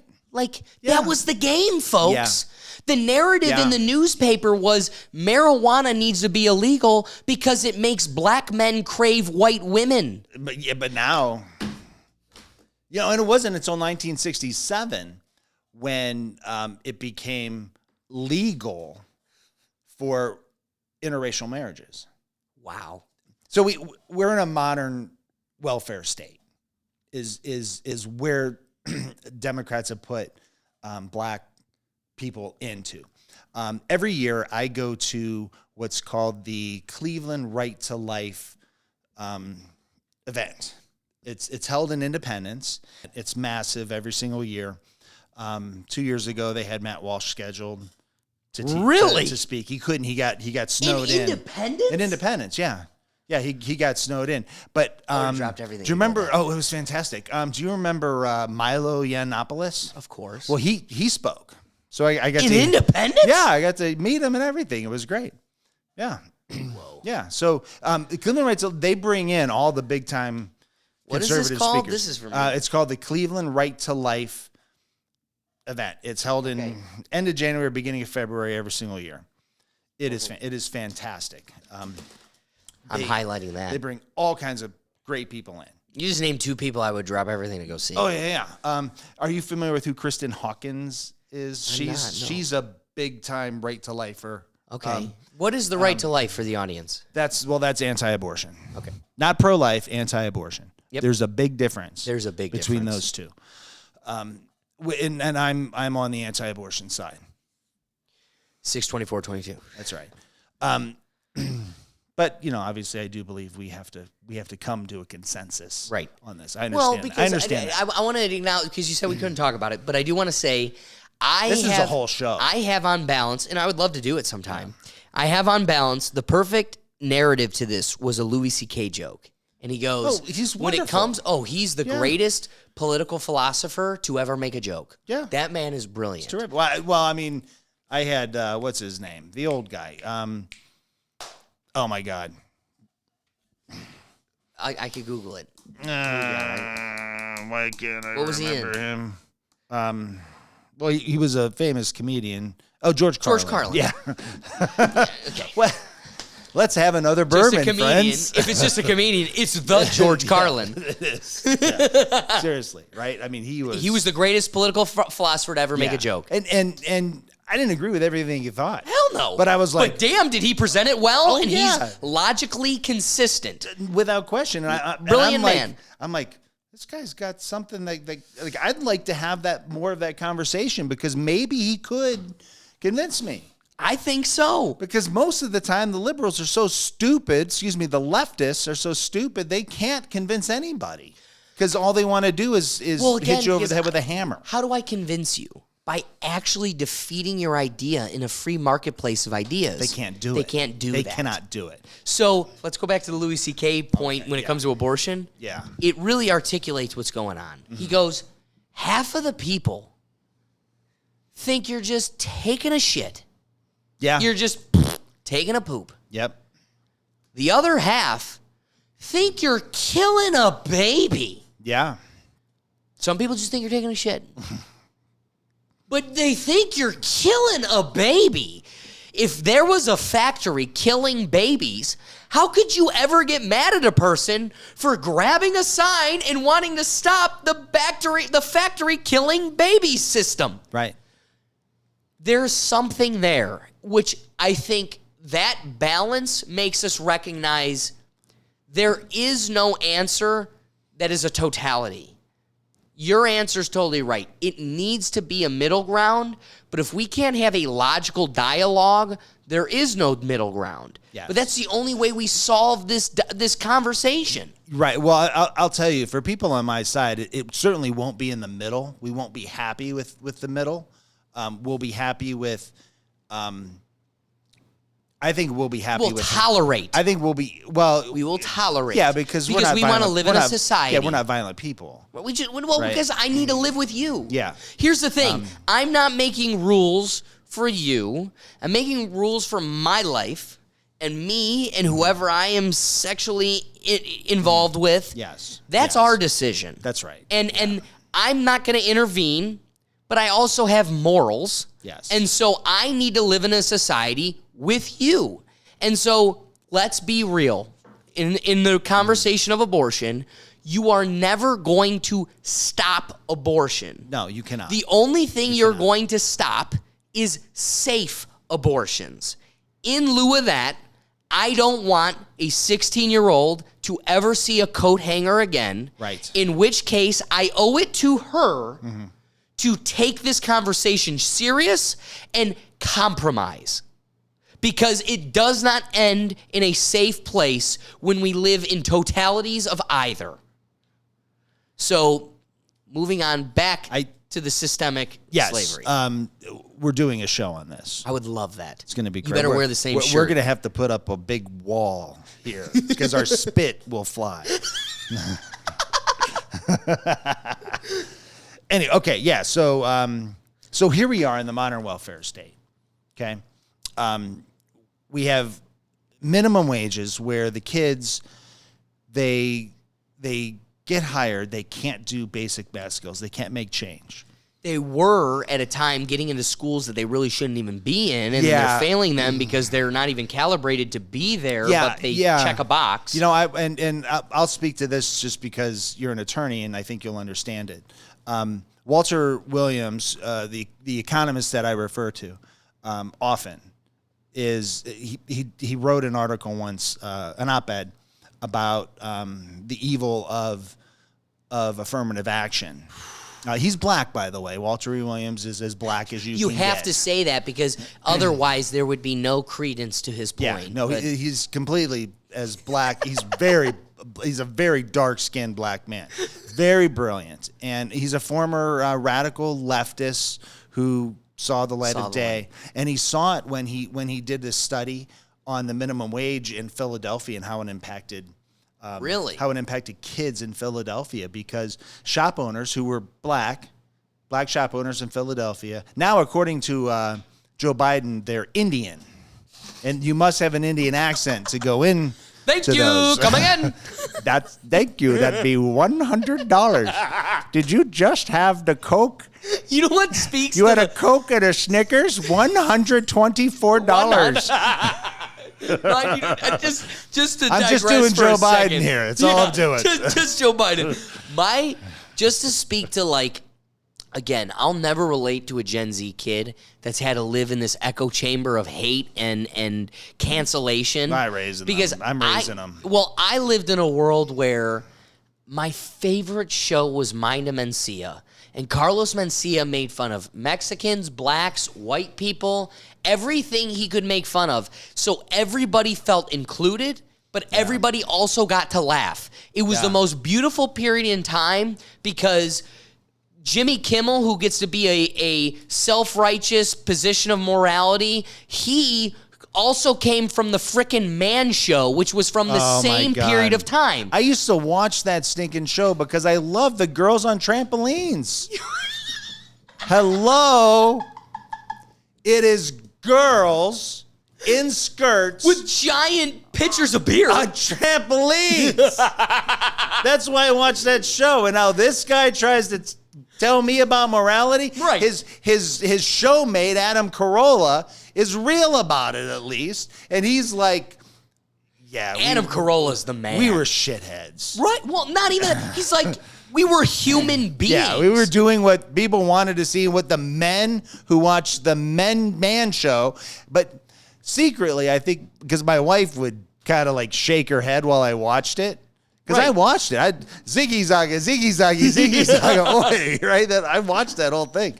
I want to shoot my TV when I'm flipping through and I see Kimmel on TV. Oh my who gosh. watches this guy? How are you He's the same unwatchable. guy? Like- He's not funny. No.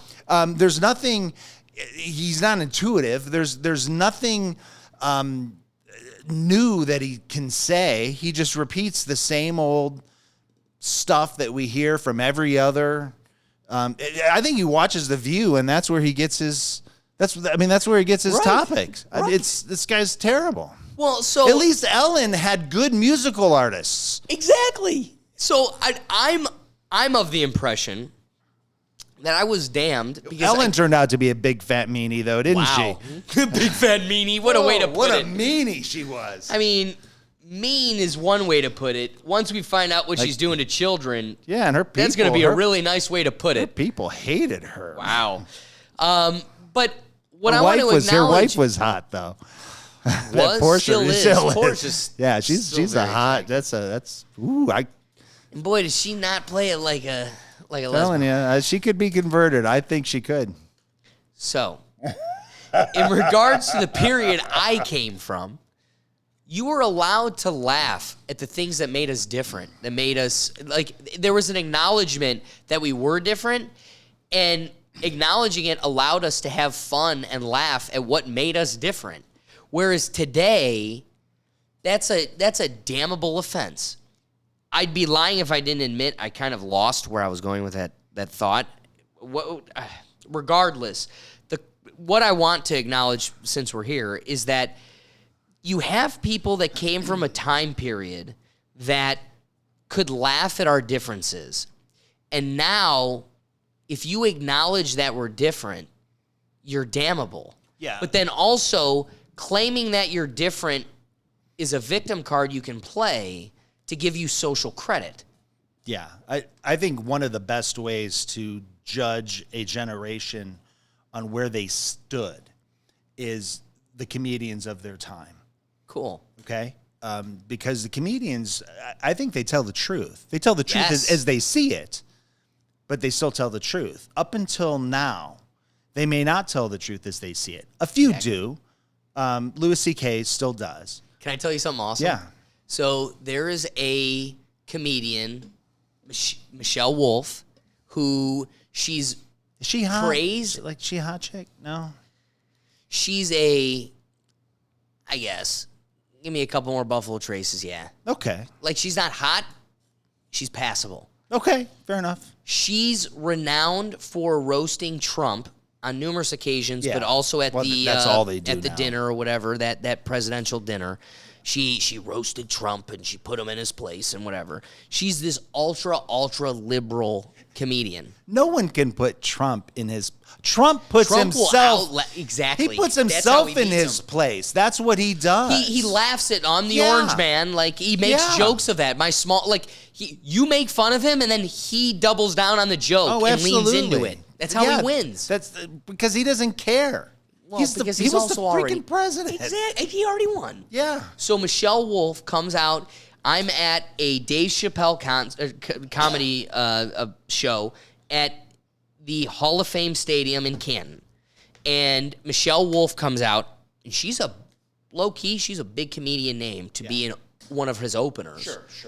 She comes out real quickly, goes, I'm one of you guys. I just moved to Ohio. I'm an Ohioan. again, lady, know your crowd. You're not an Ohioan. We know you're not an Ohioan. She immediately, her first joke, goes into abortion. She's a lefty, so she ain't what our narrative has been. Kill babies were the whole joke. The whole joke was just rack them all dead. And let's just say a stadium full of Ohioans, even though you said you're one of us, did not take to it too kindly. I've never seen this in my life. Hilarities downtown. Nick, the owner, he gets picked up all the time. All the comedians talk about him. The guy's raved. This is one of the biggest comedy clubs in the country for a reason. Yeah. Hilarities is top notch. I've gone to comedy is my thing. My dad's is sports. I love comedy. That's my obsession. And I've never seen anything like this. An entire stadium of people turned on her immediately, hated her. Think of a football stadium. The entire right corner of the stadium just started chanting, "Get the F off the stage." Wow. And they didn't say F. And it was... And that's a big place down there. "Get the fuck off Wow. the stage." And it was in unison. She could not get the crowd back. No, then you the can't get whole the crowd stadium was just booing, "Get off." She got, and it wasn't just the abortion joke. Mm-hmm. It was, here is somebody who is clearly not one of us, thinking we're so stupid, farm pathetic losers that we are just gonna. You said we're gonna kiss your toe. You're one of us. You're from Ohio. That's what they think. That's what they think. That's what they think we are. And I've never seen somebody tuck their tail and cry, and it was well deserved for Donnell Rawlings, who's Dave Chappelle's best friend, to come on and just take this. I mean, it was amazing how he brought us all back and redirected the whole crowd. But it's like, did he comment on his need to redirect the crowd? Not at all, because he realized it was totally effed. The whole situation. I'm telling you, the whole crowd was ready to walk. Ready to just go. So this dude needed to, there was not a social issue in his commentary. I need to make people laugh. How long did she last? Based on comedy sets, she probably should have been up there for 20 to 30 minutes. She was booed off by 15. So she did finally. She because just they had relent? an opener. She wasn't the opener. So she finally. So you think she probably relented? Oh no, and she just couldn't. left? She couldn't talk.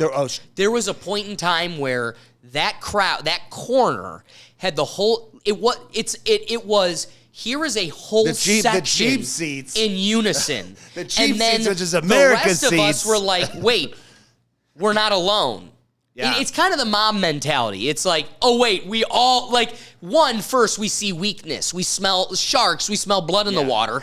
But then also, wait, I'm not alone. Because I felt alone. Am I the only one that's pissed off and uncomfortable? Yeah. Until I realized, wait, this whole football stadium of place. humans is pissed off and annoyed. Yeah. And she couldn't finish her set. That's it was terrific. Beautiful. That's terrific. It was That's amazing. absolutely terrific. But again, that's why I do think the philosophy. Ohio's gonna get through our problems Always. I really That's why think we will. We're the swing state Yeah. people lean on for a reason. Yeah, that's why we have so many outside special interests trying to funnel leftist money into here, and why the Washington lobbyists are doing it. And So you made a point about George Carlin. We're talking George about Carlin. comedians. Yeah, so my position is this: only one thing, and it's that Socrates said the most damned person in a society is the one who speaks the truth. So what is a comedian? It's the spoonful of sugar that makes the medicine go down. I am making an uncomfortable truth a little bit more comfortable, but you gotta swallow it. You gotta swallow We gotta it. acknowledge this. Of course. And that's the comedians that I grew up with, the tail end of Richard Pryor. That was uncomfortable. Yeah. Right? Take that famous clip of him on SNL. This guy, he did make fun of everybody. including himself. Including his race, especially the white race, right? Because it's funny. Yes. Right? And I think that's what made it so that we were able to really bond together. But that was the beautiful part was of the my point about it. generation. The Mina Mencia, you Right. had a guy that he was Mexican, made fun of Mexicans, but made fun of me. Yeah. Made fun of the people. All of us got Yes. to laugh and Yes. rally behind something. Eddie Murphy did it too. Exactly. Eddie Murphy did So it. here are all the people that profited off of that time. We all kind of got, I think the 90s and early 2000s, the onslaught of the internet was the freest we ever were because there were no people that were slaves. There were no people that were not allowed to go to the drinking fountain or go to this school. We all were in the same place, given the same opportunities. I'll concede for the sake of conversation that maybe some of those people had a better starting point than others. Sure. But at the same time, we all were finally at a base level that allowed us to laugh with each other, build camaraderie, and as a result, the machine that's invested in dividing us had to retrain racism back into us. It did. It had to. And so they did that through politics. That's how they did it, through politics. So as we look at where the black race is now, still the very vast majority are thrown in the cities, are thrown into their own spaces. They don't read, they don't write, they're not teaching them. They put them in positions where they can't make money. It's horrible. It's Right. horrible. And then they start teaching them that the reason they're like that is because of white people. Right? And that there's this constant racism. In 1960, 60% of Americans said they would never vote for a black president. In 1960. Wow. 1960. That's relatively Yeah. recent. Yeah. Nearly 50 years later, not quite, Barack Obama was elected president. And then 4 years later, he was elected again. Boom. So you can't tell me. Things change quick. Yeah, you can't tell me that we're dealing with serious Systemic systemic. racism. Well, systemic in the sense of what the Democrats are trying to do, and Or I think how about not using their terms? Real social racism. Yeah. That doesn't exist. they're trying to get votes. Yeah. And that's how they get votes. Blacks are 13% of the population. They commit 50% of the homicides. 90% of the victims of those homicides are black. So black on black crime. Okay. That is not an attack on black people. To me, that I'm attacking Democrats. Exactly. Because it's your cities that this is happening in. Yeah. Yeah. It's I told a story once. We might have talked about this one over bourbon one time. Cleveland has somersaulted with Chicago as having the most per capita murders in the country. Right. Right. And every once in a while, Baltimore pops up, and every once in a while, St. Louis might pop up. But generally, Cleveland and Chicago are right there on the top of the list. And we're not on the list where we want to be. Right. That's for sure. We want to be in the top, like a Super Bowl list. That's where we'd like to be. Right. I don't. This will never find Yeah, herself I on. don't care. I don't care if it's a World Series list because I won't be watching that. See, and if you don't believe me, my family is certain that I won't be watching it. So we have these constant murders. Rich white guy is a professor at Case Western Reserve, driving one day, Euclid Avenue, going from west to east, heading to class. He was going to go teach. He was going to teach our kids, right? Our future lawyers and business people, whatever they were doing. I don't know what he was a professor of. He was shot randomly and killed. Okay. The day before, a little girl was shot while she was sleeping in her bed. I can't remember if she died or not. Who do you think got the press conference? The little girl or the rich white leftist? I'm going to go with the white leftist outside of Case Western. Yeah, Mayor Frank Jackson, within 45 minutes, I think it was, talking about we got to get the guns from all these bad people. Now, he's not talking about the inner city people. Right. Yeah, not the people that shot her. Yeah, the people that shot the girl or the professor. Yeah. No, they want to take it from you, the guy take it in from suburbia, me, from my suburb who carries a 9mm. Just in case you step in my property. Yeah. Right? That's who they want to take the gun from. So this is pushing it. This might get you really knocked off YouTube. I'm up for the challenge. I am 1,000% certain that every time there's an inner city murder, that the Democrat Party is happy because they can come up with yet another way to get another vote. Yes, totally. They absolutely can. But You're right. Because they only care when a white person shoots somebody. Yes. They don't care when where is Black Lives Matter on 90% Black of the lives victims killing black lives. are black. Right. So a story. Well, how about wait? Do you remember in the Summer of Love when they would protest because of the BLM? Do you remember when there was a drive-by and like a girl got killed at a BLM? A black girl. What city was this? I remember something about it. I want to say, was it like Portland and Seattle? Was it up there? Minneapolis? It was one of those two. Those were. It was either the Chaz Zone in Seattle. Yeah. That's the real insurrection of our country. Yeah. Or Portland or Minneapolis. One of the three assholes of our country. Yes. They had a young black girl protesting at a BLM riot, gets shot, and then all the black people at that riot are going, "Where's BLM for this girl?" And they go, no, that doesn't fit the narrative we're trying to sell. Yeah. So she's a forgotten soul. They also invent the narrative. Well, always. Right?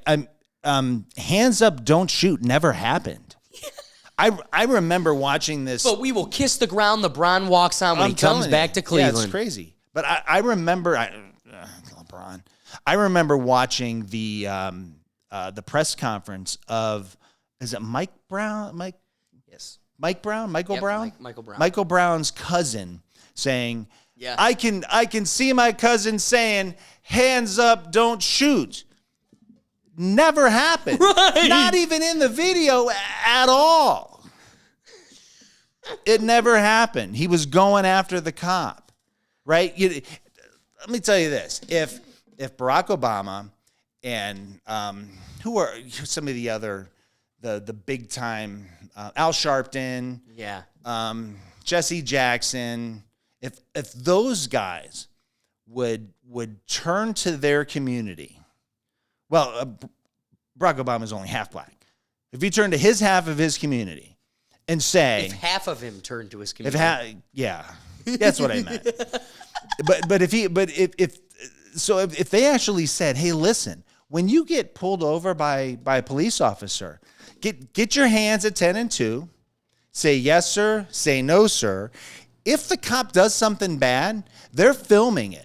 Right. And they're going to jail. And they will go to jail. So can I give you a little bit of my narrative? Yeah. You think, probably see it. Well, right? This is my biggest headache. I'm told that I have a privilege, that I came out of my mother's womb knowing how to act with cops, or that cops just know to give me the free pass. I teach my children how to behave around cops. Because don't forget, the black narrative is that we have to have a conversation with our kids that white people don't. No. We're having different conversations with our kids. That's what it is. My dad looked at me and said, you need to, back to your point, hands on the wheels, respect the officer. Yes, sir, no, sir. And let the courts sort it out.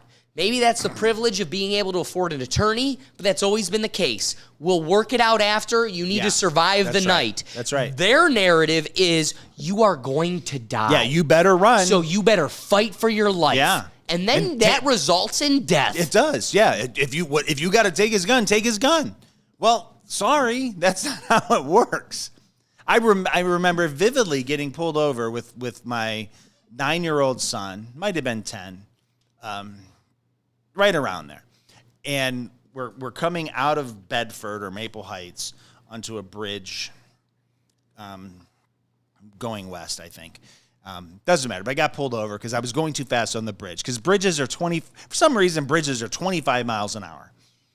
They just all it's like the dumbest thing in the world. Like, why not 35? Did you know our human brains actually cannot comfortably go at 25 miles an hour? Oh, it drives me nuts. nuts. It's so slow. Oh, No, I mean, slow. biologically. And if you're going 35 or 40 and you have to slow down to 25 on a bridge, it's just... But again, socially, it feels uncomfortable. Oh, yeah. But literally, biology shows it's at such a slow degree that, like, our nature needs to go just a little bit quicker. A little bit more. And that's why the 35 is the sweet spot.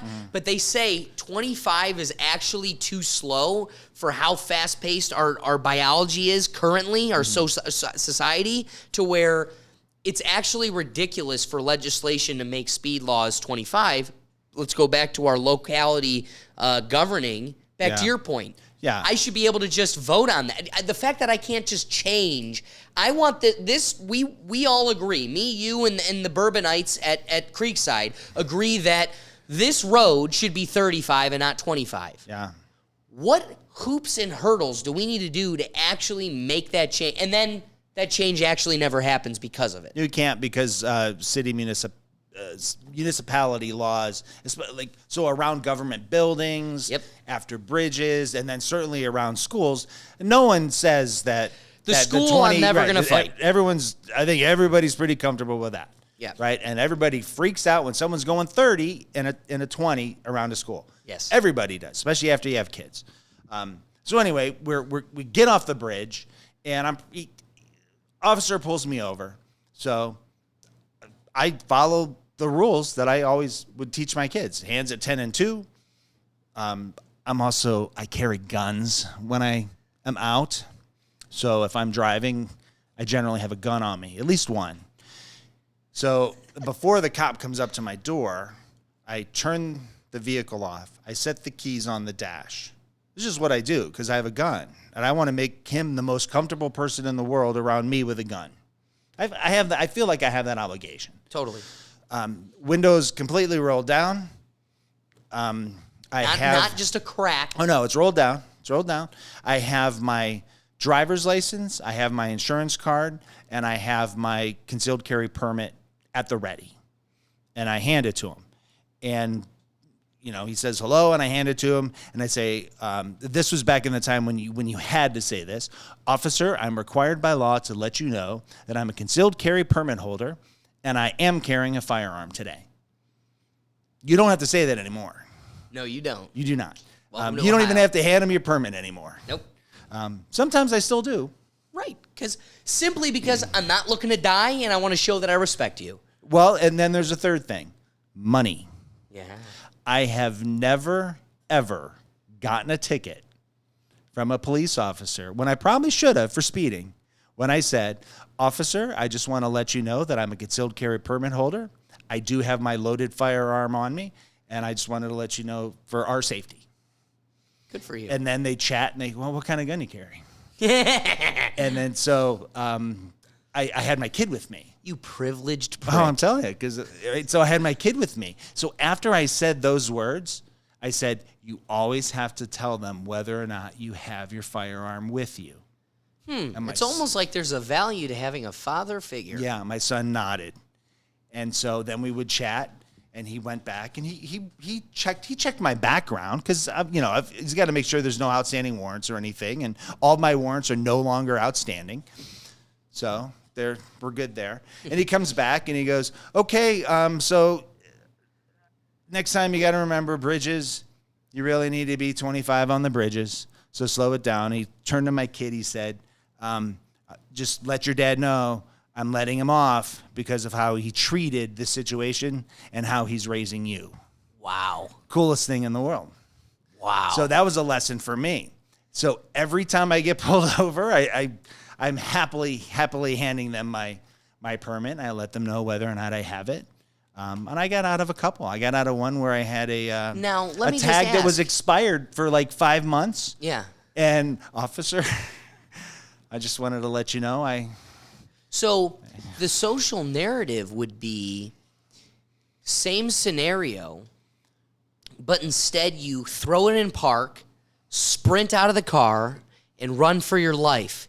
And make this cop chase you down, and you're wrestling with him on the ground. And then I try to steal his gun. And then you try to take his gun or his taser, so Yeah. you could combat back towards him. Would it result in the same thing? I mean, you're white in both scenarios.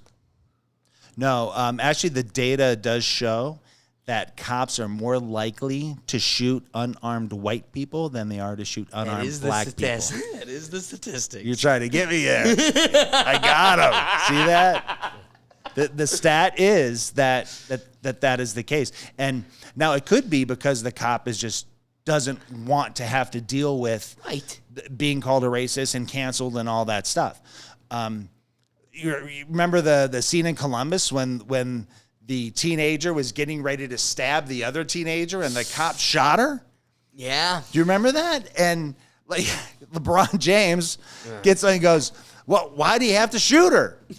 It's like because she Was about to kill was another about human to kill being. another human being. That's the job of a police Regardless officer. of what that other human being looked like, she was about to kill someone. Yeah, a cop can't let that happen. This is a headline today.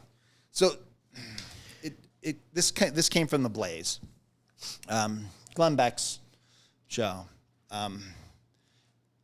Media's outrage at Luke Combs covering Tracy Chapman's fast car _ obsession with race. Okay, so I don't know who the author was. The author of this article goes in and talks about It's on the screen, so we'll see it. these people that are the media that is saying it's so wrong for country music to do her song and stuff like this. This brings me back to the Aunt Jemima story. Okay. Aunt Jemima, former slave that was freed, got hired by the something mill company to promote their new instant pancake mix, goes to the Chicago World Fair, and the world falls in love with her. All these mean, evil white people fall in love with Aunt Jemima because they loved her pancakes, but they weren't her pancakes. She was the spokesperson for the pancakes, and she just sold the pancakes, and people loved them, and people loved her. She became a millionaire. So Tracy Chapman's fast car, the media hates Luke Combs doing it because I guess he's a white redneck guy just doing this song and sing. I believe he just sings it. He didn't change any of the lyrics. He's just doing it as he does it. Okay, I was a Tracy my brother. I love all my brothers.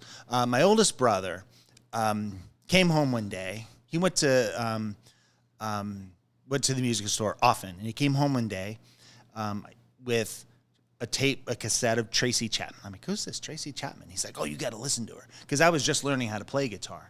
Okay. Right, and she's from Cleveland. Oh, really? Like big time poor, and like fast cars, a real story. Big time poor. Right? Like super poor. Like Democrats, like Democrat Party. Would salivate over. We've won poor. That's where Tracy Chapman was. Right? And I believe she's gay too. Oh, that's a bonus. Yeah. So, I mean, she's checking all the boxes. But she writes this fantastic. There were several really good songs on this record. But she writes this terrific song called Fast Car. And it's a hit. She played Wembley. Really? I mean, it was a massive hit. They're going to YouTube. There are videos in England? Wembley Stadium? She's playing freaking Wembley Stadium. Her and her guitar. And the crowd's just listening to it. I don't even think they knew who she was at that point. I saw David because Beckham play there. It was just, really? Oh, yeah. But, I mean, it's fantastic. Okay, That's awesome. Right? What a stadium! That's a huge stadium. Yeah, but she like her life from 1988 to 1990 was just perfect, and she made a lot of money. Great for her, right? Yeah. That's the American dream. She came up out of poor poverty. Cleveland to playing in Wembley. She came up out of poverty, and the most people who bought her music were white people. The media is freaking out about this.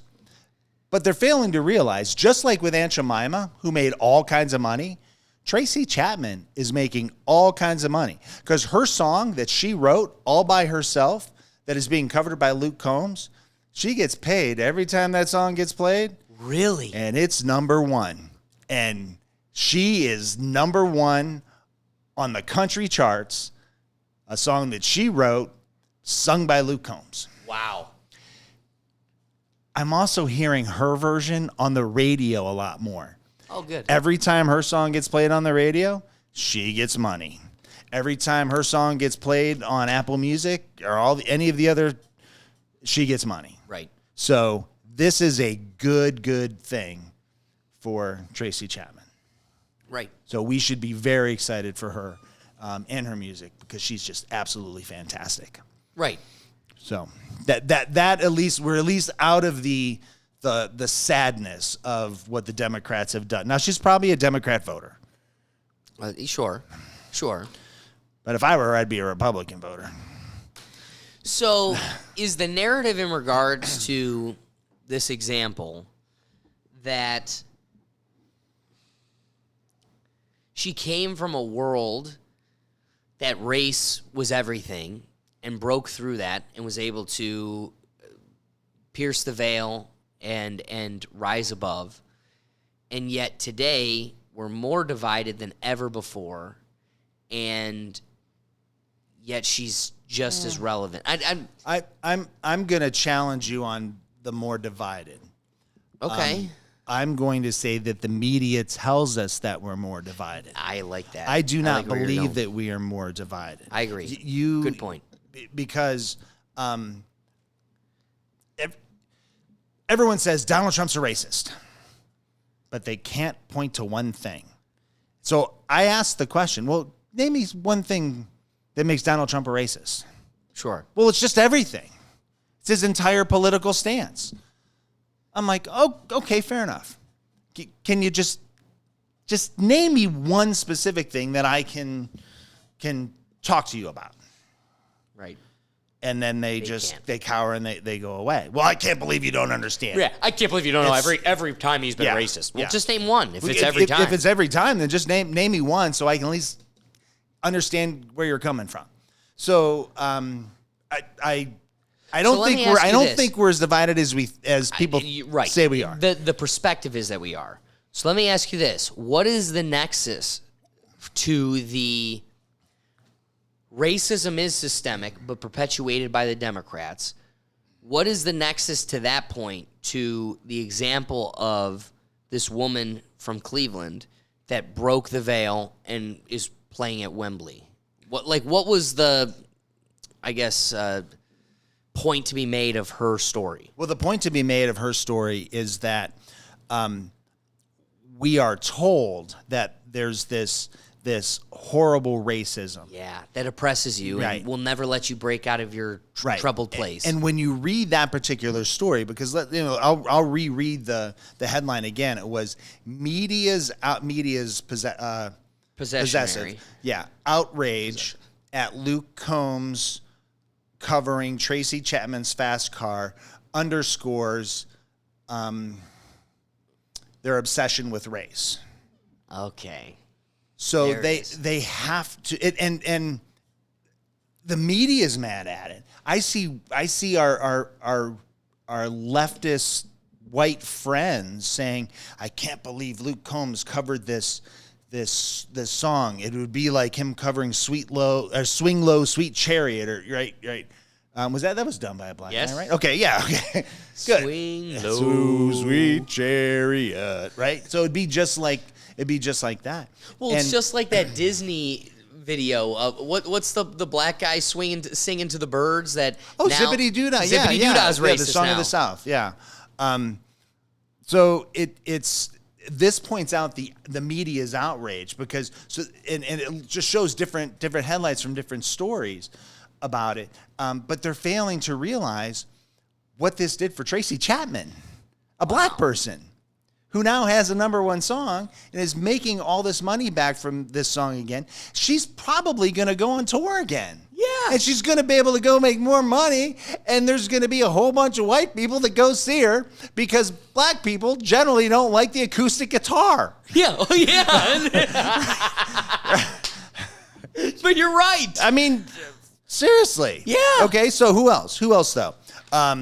No one freaked out when, you know who Darius Rucker is? Yes. Hootie and the Blowfish. Right. No one freaked out when Darius Rucker covered Bob Dylan's song, Wagon Wheel. Well, because it doesn't fit our narrative. Well, it's It's the a reverse. white guy stealing from a black guy. But this is the reverse. So the Or a black guy, yeah, you're right. stole a country song from a white guy. This is a white country guy stealing a song from a black pop woman. But no one freaked out about that. You're right. And everybody loves singing Wagon Wheel. Everyone loves that song, right? But nowadays, everyone knows Fast Car. But also, It can we agree? died. You literally cannot enter the marketplace singing someone else's song without the license. So that person doing it was properly compensated. Well, you can cover any song you want. Any artist can cover any song. They just have to properly. You have to properly compensate them. You do not have to ask for it. You don't have to ask.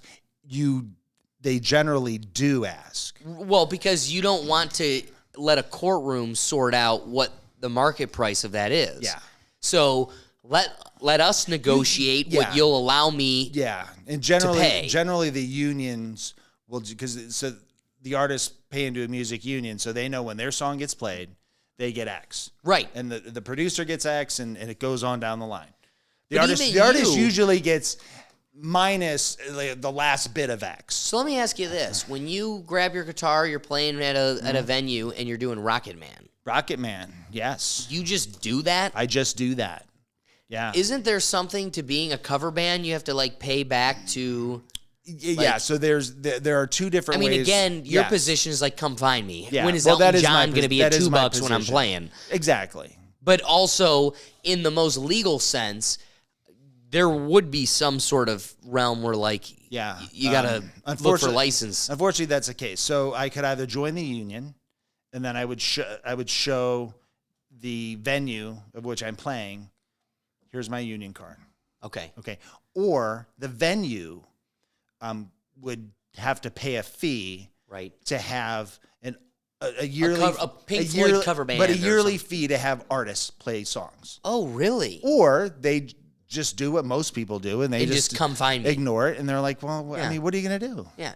Because come find me. it's $250, and those guys bully. I mean, I had a place where I played guitar once, and the BMI people, the BMIs, those are the people that I still owe like $800 for my 12 free CDs that I did under 5 different names. So wait, what does BMI stand for? I don't know. Well, that's the name of the publishing Okay. company, right? So you had Columbia Music, BMI Gotcha. Music, Perfect, right? perfect. And so back in the old days, you would the newspaper would come, like when they had printed newspapers, and there would be this little thing in there, and there'd be like 60 different tapes or CDs or whatever that you could get. You'd pay 1 cent. So you'd tape 1 penny, put it in an envelope, actually mail it back, and then they would ship you your tapes or your CDs that you got for free, except you had to promise over the period of 3 years to buy like 8 more at regular club prices, which were usually like $2 more than what it cost to buy them at Kmart. Yeah, back when there was a Kmart. But no one ever bought the CDs. We would just make up different names. And just get another. Yeah. Yeah. Why not? Yeah, That's how we're all doing and that it. was longer than 20 years ago. And if I'm That's how that guy listening here is getting his Showtime subscription There you go. every month. He's got a new email address. Careful, yeah. But so now they can't come after us because those companies have gone out of business, and it's been over 20 years now. Sure.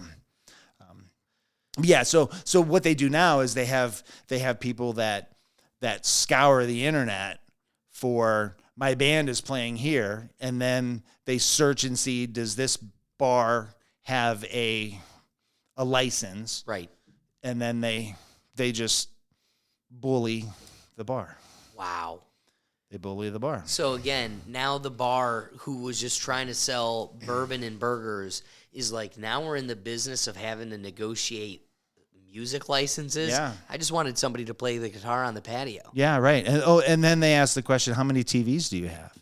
I'm going to tell you what, I don't want to, yeah, exactly, because you want to show UFC, but then you got to pay based on, again, not to go down the road, but I'm of the belief with AI, you've got this Actors Guild and Writers Guild protesting and everything else because AI is going to... AI. Oh, no, They but I hate love it. Because They hate again, it.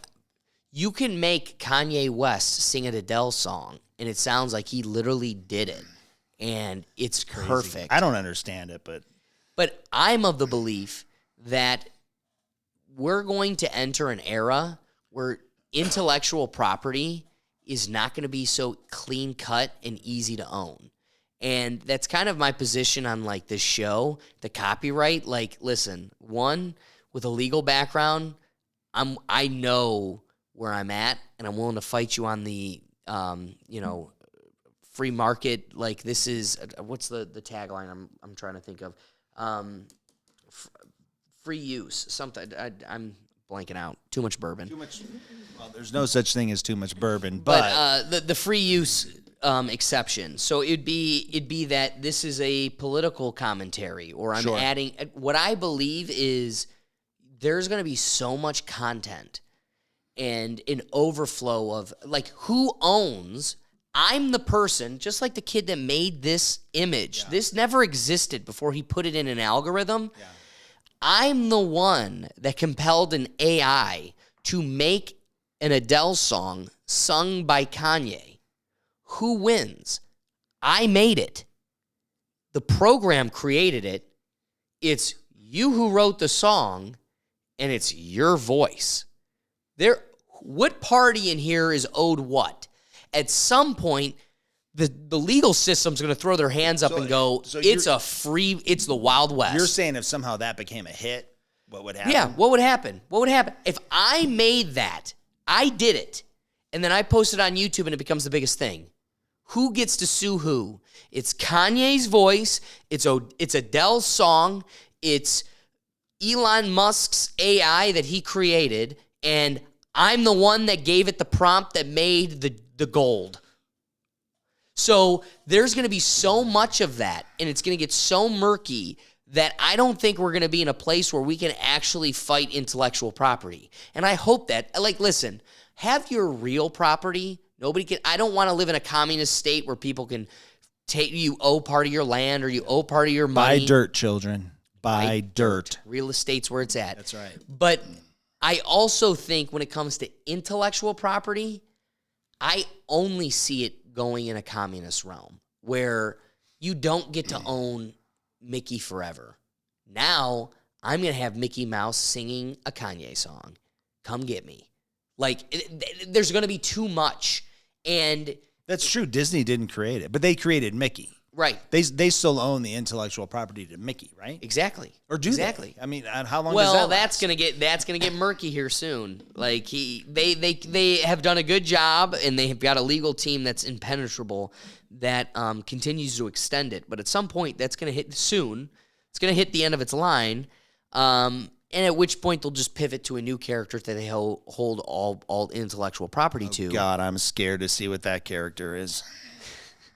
Right. All right. Yeah, so before we go, I don't want to take over the show. I know. But, well, no, please. But before we go to the final topic, did you want to try to solve the riddle? I can read it again to you. Please. Okay. What do the Democrat Party, the Ohio Communist Party, and the most corrupt union, which is the teachers' union, all have in common? This is a tough one. This is a tough one. That's going to be my crippling part, but I would say disparity. No. The word I would use is they're all desperate Okay. and poor. Yeah, so I would say yes. They're all sitting there with their hands out. They are desperate, and they are sitting there with their hands out. But here's I'm going to seal it up even a little bit more. They all want you to vote no on issue 1. What's issue 1? Issue 1, Ohio issue 1 is the one that makes it a yes vote, makes it so that we get to 60% to do an amendment to the Ohio Constitution. Correct. That's what we want. Right. We want to have, at least that's what I want. Right. Right. Right. So why do they want you to say no? They want us to say no because they want to continue it to. They want it to continue to be the 50% plus one so that they can continue to bring in the lobbyists and the special interests whenever they have one of their nut job kooky things that they want to do. Why do I need 60% and why is 51 not sufficient? Well, an amendment is a big deal. Oh, yeah. Right? Would you like to have the United States Constitution amended at 50% of the vote? What about 51? The United States Constitution? 51%?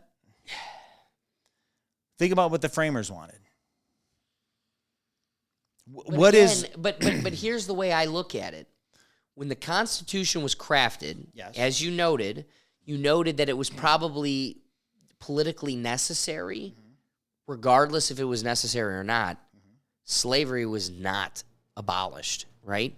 That's right. So at that time, at least for narrative's sake, it'd be safe to say that they created a constitution of rights and protections that did not think this was socially relevant. The writers may have, but they didn't act upon it because they saw the dangers of acting upon it. Sure. But the reality is there's something to be said about socially, we as a community are not ready to abolish slavery. Then we became educated, empathetic. Uncle Tom's Cabin comes out, and we all come to realize this needs to happen. Yes. It was pretty close to 50-50. I mean, that's what causes a civil war. Yes. So it wasn't an overwhelming majority.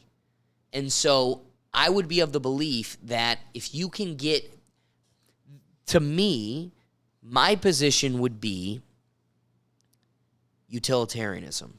And not how we always say it, the greatest good for the greatest number of people. How John Locke, who created the concept, how he spoke about it. And it's maximizing happiness for the most amount of people. That's how the philosophy is actually written out. Not the greatest number for the greatest number. It's maximizing happiness for the greatest number of people. So there's something to be said about, I'm never going to make everybody happy. A good goal would be to make half the people happy. So if I can just break the crest of half, and 51 is a majority. It's not an overwhelming majority, but this is what satisfies the will of the majority. Okay. So what happens when that same barely majority votes for tyranny? Are we not doing things like that? I feel like currently that's something we're doing, and it's one of those like... Well, we are in Ohio now. That's the point of trying to correct it. But I would make my position would be that there is probably, I guess I can't say totally, but there would probably be legislation I could point to that is against the best outcome of the country. But if that's what the people want, one, I need to recognize that these aren't my people. It's kind of like idiocracy. Sure. Like the second in which we want the president to be sponsored by Mountain Dew, these aren't my people. And I should probably go look for where they went because these aren't them. Yeah. And so here's what I like. I was listening to, and I'm glad I was able to find a way to weave this in because I wanted to talk to you about this, whether it was on a Wednesday night or not. Yes. I was listening We'll probably to, talk tomorrow about 100%. But I was listening to a senator from New Hampshire talking. Here's a forgotten state that really is never really acknowledged. He is an elected libertarian. New Hampshire's the live free or die state, right? Correct. Yes, they are. Yeah, the live free or die. So you have, this is the tip of the spear of the beginning of politicians that are totally libertarian. They're not a Tulsi Gabbard who's on one team but really for everybody is a moderate. No, this is somebody who is running on the platform of, I hate bipartisanship, look for somebody outside of the two parties, I'm a libertarian. Okay. So that New Hampshire, and this, again, this is their narrative, but there's something cool from it. The narrative of these politicians from New Hampshire is that there's this huge libertarian wave coming through the state, and that these people are for dismantling the government, losing the government as much as possible. We need as little government intervention as possible. Of course. So the scary part is they are proposing an intention to secede, that they want to be a separate state, autonomous and libertarian. A nation state. A nation state. But what I love what they're doing in taking the reins of their state and enforcing the will of their people. The only thing I have a problem with, and the whole country will, and this is why it would never happen, you're actually never going to secede, but what makes this place so awesome and that we lose sight of is I don't like you, Portland. I don't. I actually don't like anything you're doing in Washington, Oregon, California. Well, I know where I would build my wall. But there's a reason we aren't living there. That's true. Yeah, there's a reason. And there's a beautiful point to when the COVID restrictions happened, California just up and left to Texas. There's something cool about we are 50 nation states, 50 different wills, 50 different countries, yes, but we get to live under the same welfare, taxes, military security. New Hampshire, my friend, if you're not with us, you're against us, you'd be fucked. You don't want to fight us. But I also want to double down on you need us in numbers for security just as much as Ohio, need you for numbers and security. Yes. I think the future of this world, what I would love to see is a world of countries, states under one veil, right? One giant world with the 350 countries we have, but instead of countries, they're states. Autonomously police yourself and legislate yourself. If you don't like what the hell's going on in New Hampshire, skip on over to Vermont or come on down to Florida. That's the beauty of what we have. And so I don't want to lose sight of, one, that's a major piece of what's available to us, but also compelling people to take advantage of that. But so that takes away American exceptionalism, though, doesn't it? American exception. But let's just say, instead of thinking the country at 60% to change, we're just talking Ohio. We're just talking Ohio. And let's just say, I don't like that. Well, the country is 2/3. So but I guess here's my narrative.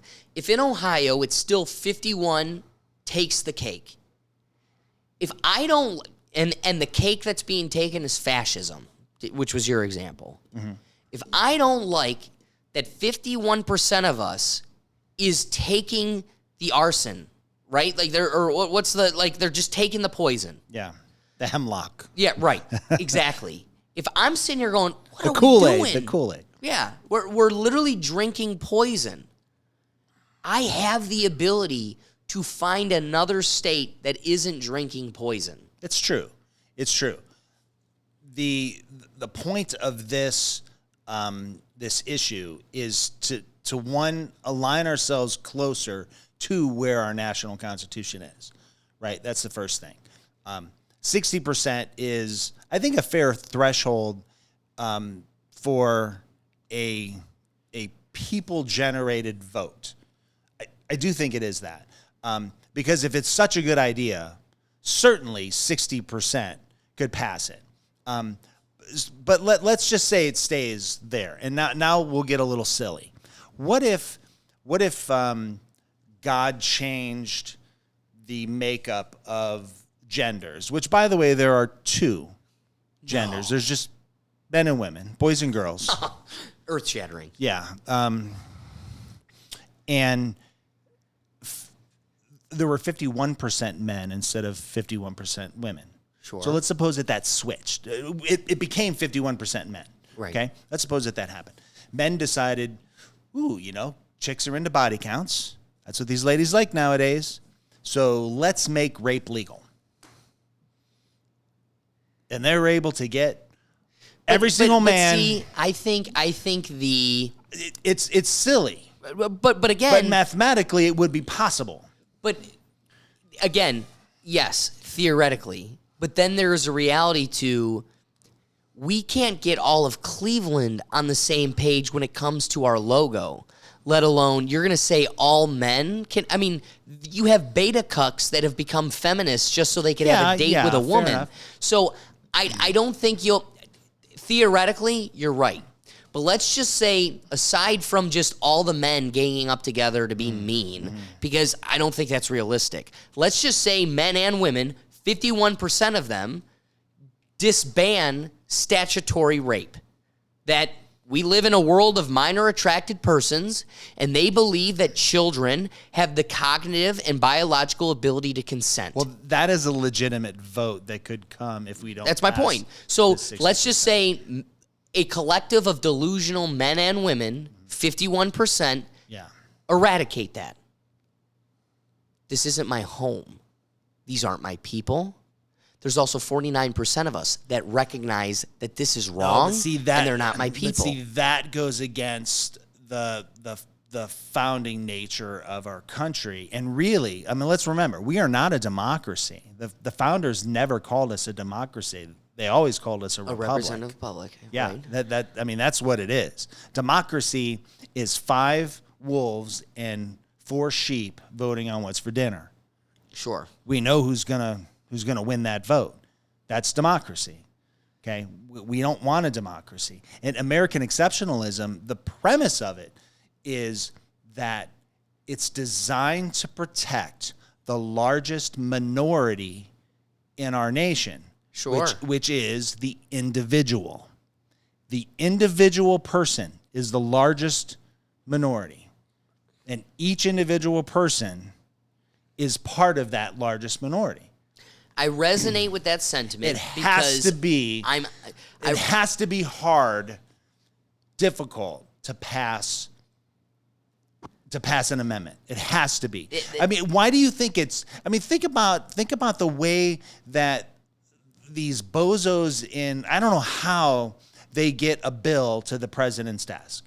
I have no clue how it happens, because you have to get all of these people in the House and all of these people in the Senate to eventually vote yes on 100% of the identical language. Sure. Now, the way they do it is through bribes and all of those things. That's really how they do it. But I don't vote based on bribes, right? So my vote isn't based on bribes. But in order to be able to pass a law, just to pass a law, it's nearly impossible. Gridlock is what our founders wanted. That's absolutely what they wanted. They wanted that. Your position in regards to the sentiment of this country and the founding fathers was to protect the minority and keep them as a player in the game. The minority is the individual. Resonates. It has nothing to do with color of their skin or intelligence. Literally. Just the lack of numbers and support. The individual. That resonates with me because I'm a huge supporter of the Electoral College. Yes. I don't want Texas and California fighting each other for what can happen in Delaware. Well, then that's precisely what happens if we don't get to the 60% threshold, because Columbus and Cleveland and Dayton will dictate it all. I hear you.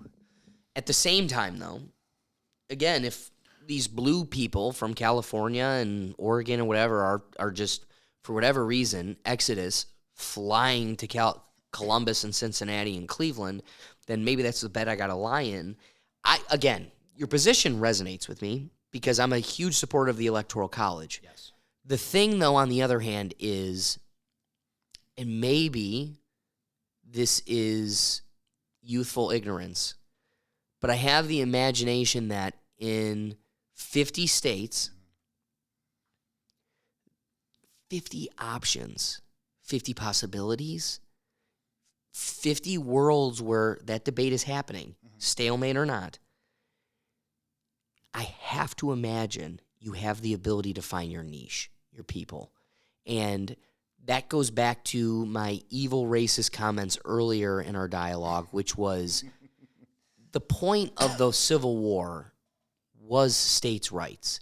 And I think there was a person that was all for freeing the slaves. I'm a principled person. And so because of that, I will burn bridges and damn people from my life and turn them off simply on principle. And so there is a person suffering that is owed what they're owed, but on principle, it is not to come from the federal government. It's to come from the will of us. And my will is to let this man free. But unfortunately, I am outwilled and outnumbered by my populace. I am a liberal. I say this all the time on the podcast. I am liberal to, I don't care what you're smoking or who you're having sex with on your property, as long as it doesn't affect mine, I'm liberal to it. Yeah. So in that theme, I should never be able to reach into your property and affect its well-being and its operation unless 51% of us believe so. Not an overwhelming number. I mean, let me ask you this. As a policymaker, like put you in the shoes of a lawyer or a senator. Okay. Where'd you get 60? Make that make sense to me. Why that? Why not? If you're already in here, you're looking for a majority. Why not 75? Well, yeah. So you just picked a number that's uncomfortably above 51. It has no basis. You're not tying it to something. Well, it does. It does have a basis because it's still less than what the federal government requires for an amendment. We're talking about amending a constitution. It should be hard. The same organizations that support a simple majority, 50% plus one, in order to be able to change an entire state of how many? Yeah. Has 6 million people? Yeah. 8 million? I don't even know what we have. Hopefully our friends it's on the screen. We'll look it up. Okay, yeah, put it on the screen. Of that many people, those same organizations, their constitutions require 60%. That was my Biden. Require 60%. So why is their... But why 60? I don't know why they picked 60. Why is their conversation... It's not tied to anything. At least I can tell you, if you go, why 60? I don't know. It's just more than 51. I really think it should be 2/3 of the vote. But why 2/3? Why not just over the majority? You have the masses. There is a number of people that agree, and those that don't agree are inferior. I can say 51 shows that. 60 is just a policymaker pulled a number out of nowhere that's just, it's bigger than 51. It's still, because it still has to be something where it's designed to be difficult to make a change. 51 isn't easy. In Ohio, 51's pretty easy. Because we're a very moderate state. Because we are. And so as a state that swings and changes its mind and grows, liberate me from my ignorance. Do we want to keep doing the same vote every 4 years as Ohio ebbs and flows on the same thing? Or do we need to say, okay, let's have a vote now to limit the number of votes that we have? Well, what percentage should we have for that?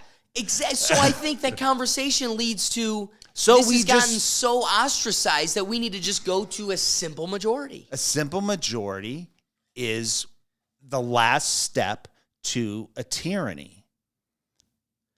But a tyranny would You have won't- to have control over 51% of people. Yeah, but you only get to. But I mean, come And on, all that- come on, Hitler. It didn't take long for Hitler to be liked before he finally said, Right. "Here's what I'm doing now." And then what did he get? He got the people behind door number 1. You got to put that thing up again.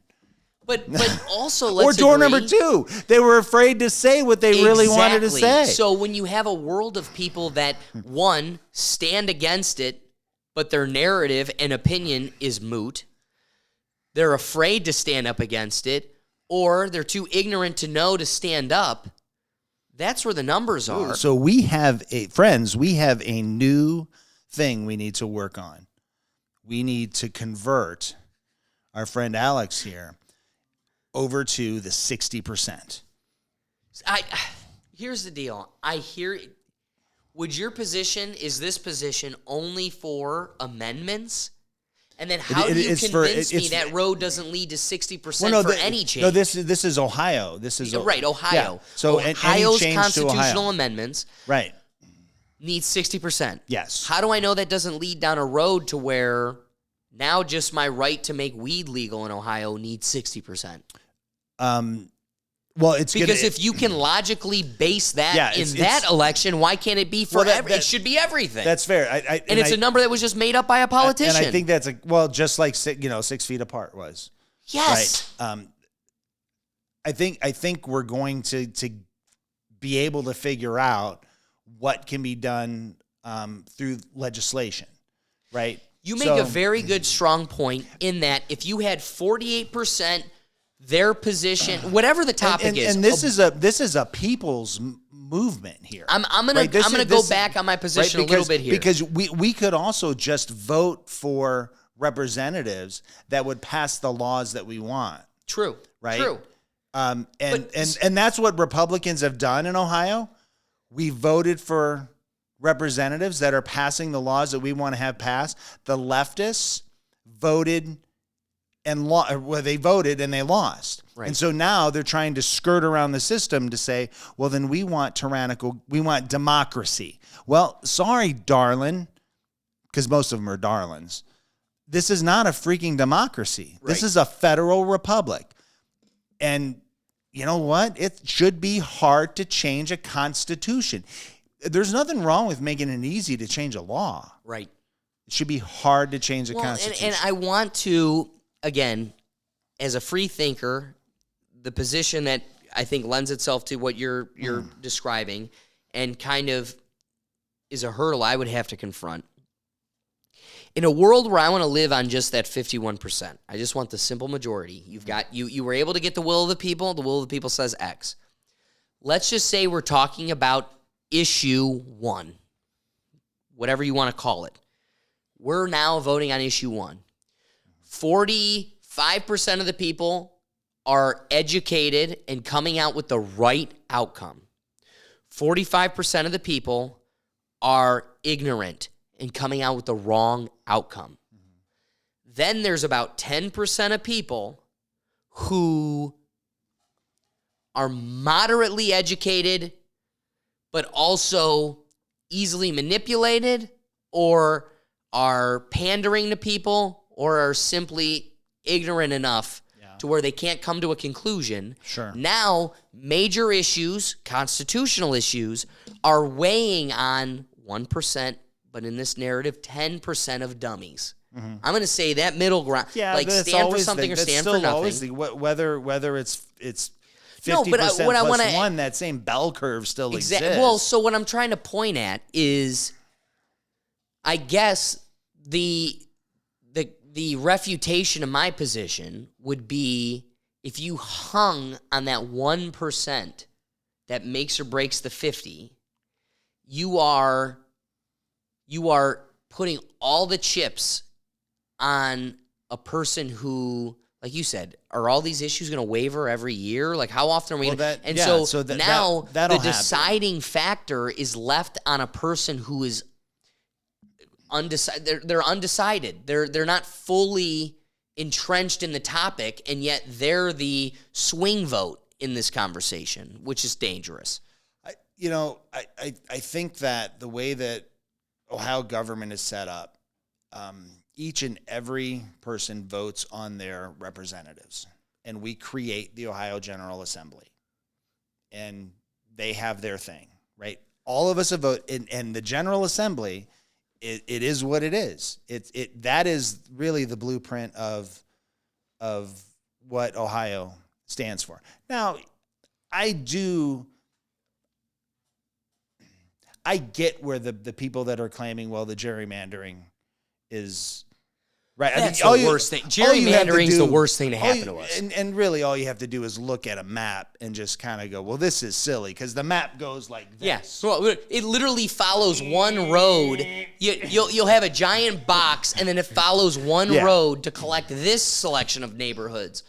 Yeah, so I kind of wish first the vote would be, let's get rid of gerrymandering. And let's just start doing maybe counties. Yeah. And start doing a representative government of the counties. Wouldn't that be beautiful? Yeah, it would be. But it would, I think generally it would go against my way of thinking because I don't vote the way Cuyahoga County votes. I would never vote for any of the mayors that have been in Cleveland.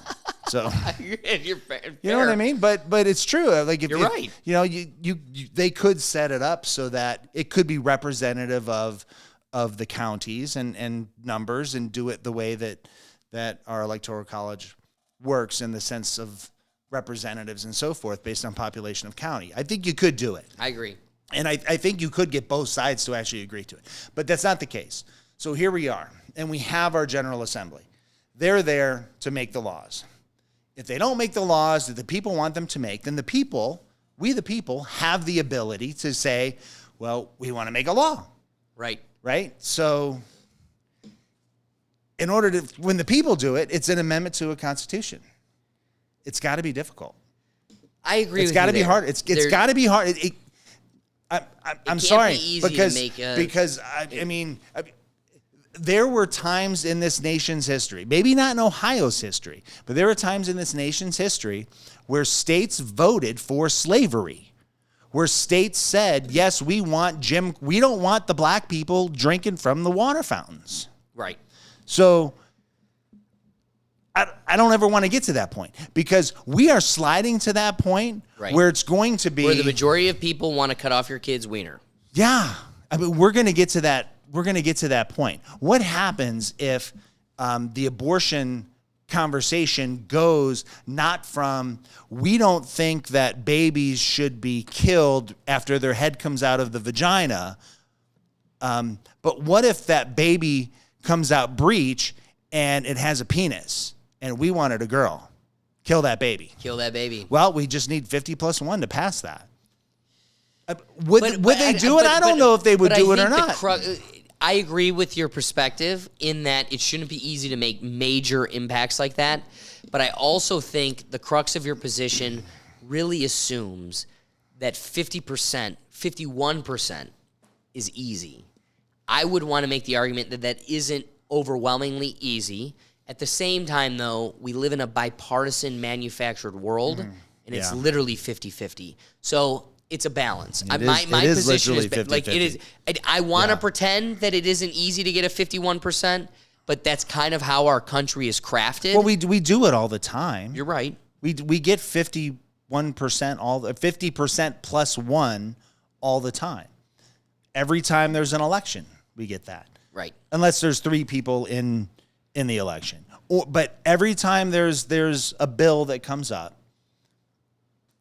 every city, every county, every state initiative gets it. It happens. Dude, I was sitting here thinking you were going to give me a riddle with like a funny punchline that laughed at Ohio Democrat. Here we are. We're too serious. We're in this. We're in this. Now do you want some fun? Okay, so yes. So do you remember what the topic was? I do. Okay. So we go ahead. Now this is coming out in August. It's your show. And so we have the Republican primary coming out. Yes. And so please give me the inquiry. Okay, so we're going to write this down. We're going to write our answers down. But we're going to, and I'm going to hand him mine, and he's going to hand me his. And we're going to guess what the other one says. But my question is, during the first debate, The Republican primary debate. that Donald Trump performs in, because there's rumors that he's not going to perform in The first in this one. most recent one, the first soonest one, the one that's coming up.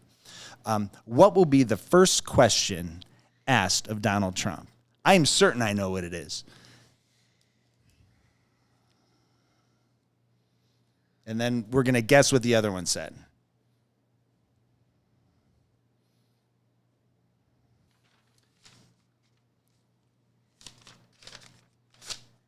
I think we probably have the same answer. I hope so. I think we do. So how do you want to do this? I don't know. All right, so I challenged you. So I'll read yours. Do you want? Or do you want me to take it? Do you want to guess what I said first? Well, my guess is obviously going to be what I put. That's my fear. I think it's probably the same. So I'm going to read yours. Oh, go ahead. I'm going to read your okay, guess. that's fine.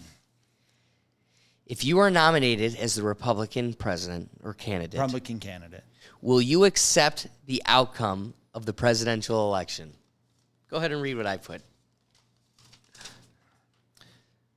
Do you still hold the position wrongfully that the election was stolen? That's funny.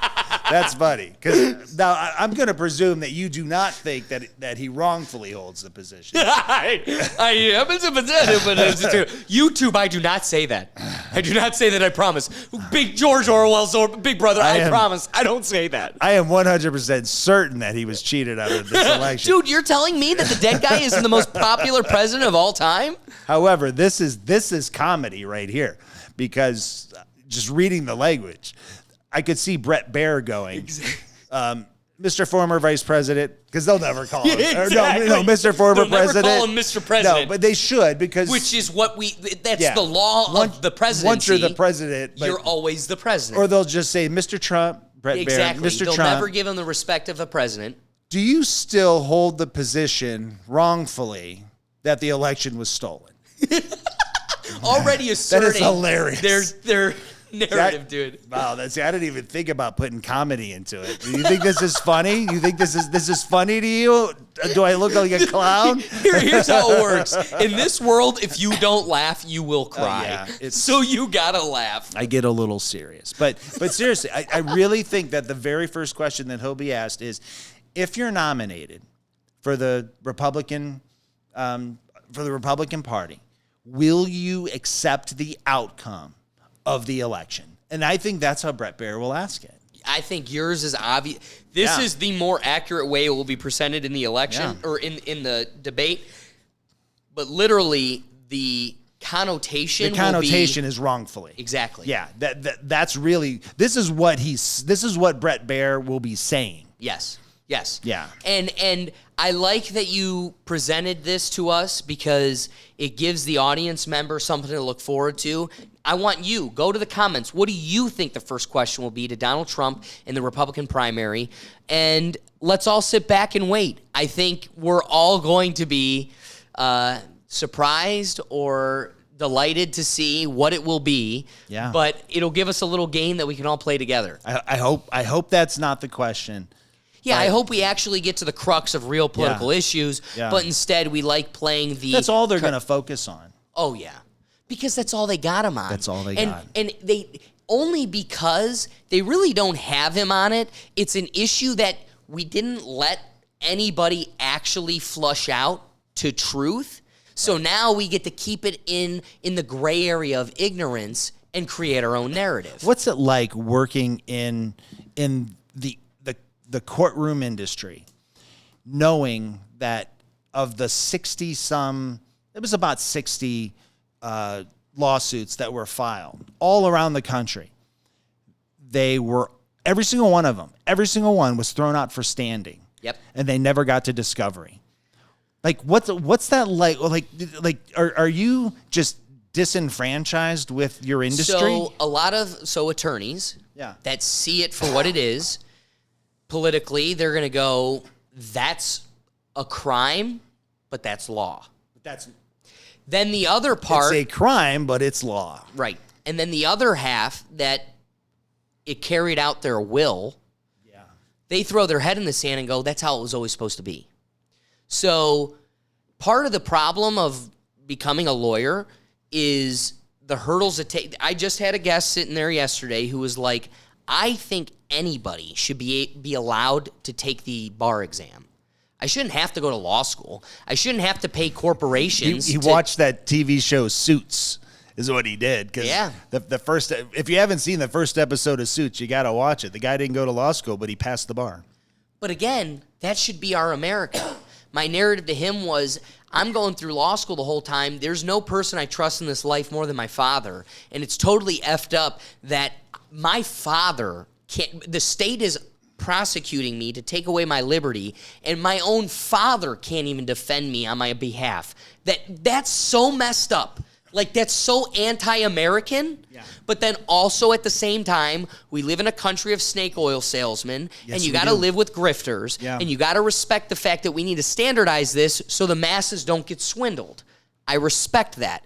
But if you're going to make this test is what standardizes people, you shouldn't be gateway keepers for the entry to taking that test. Sure. So I go on that long narrative because I believe that the practice, I'm not what I was before law school. Neither were you're not. We all grow. Right. That's just time. Yeah. But also, I voted for Clinton. Right. But I'm also of the belief that law school does this unique thing where it really does change a person's way of thinking. And when you talk to other lawyers, you see that our brains were crafted similarly. I think a lot of people through their own training, like, a pro se person that needs to fight the law, they can also train that into them. But law forces you to think in a certain way. And so the 50% that get their will, they're tickled pink. And they're happy, they move on. Wow. The 50% that don't get their will, they were beaten and crafted in a way that they go, I see that I didn't get what I thought was right. I see that I didn't get what I wanted, but I also can see why it happened, and I have to accept it. And what judge? I don't love it, but I have to accept it. What judge wants to be the one known to turn over the will of the supposed will of the people? Exactly. Or to question that? Especially with the fact that it blows my mind that judges are politically affiliated to begin with. You should not have a political party. You're supposed to be neutral. You're supposed to be judging me on the facts, not because you're a Republican or because you're a Democrat. So I have an uncle who's a judge, who's a Democrat judge, ran as a Democrat, but his whole youth, take the attorney at my age, he was a Republican.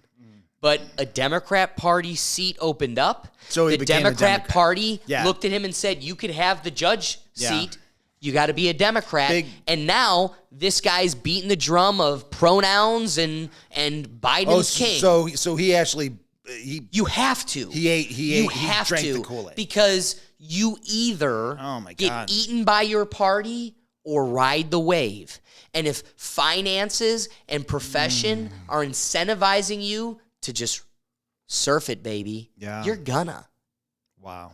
So lawyers are the wrong people to look to when you want to have an empathetic point. The courts, there is no empathy in that building. And the sad part is you will, to your inquiry, you'll look at a room of people that will acknowledge that, you didn't see justice. But then you're also going to have a room full of people that go, but that's the process. Yeah. It's sad to me because all those people that signed the affidavits, right? They're either telling the truth or they're lying. It's one or the other. So right now, apparently, if it's true that there was no cheating, that every single one of those what do you call someone who signs an affidavit? A accedent. There's a name for that. Yeah, person. An accedent. Accedent, that's the word. Yeah, so the accedent is a liar and actually could be charged with perjury. Right. Your affidavit is a sworn testimony to the court. Yes. But in order to charge that person with perjury, You actually have to charge them and try them. Right. But we can't have that. Why can't we have that? Because we would know that the entire election was rigged. How crazy is That's that? my Joe Biden right there. I like ice cream. And the kids rubbing my hair at the pool. Chocolate chip ice cream.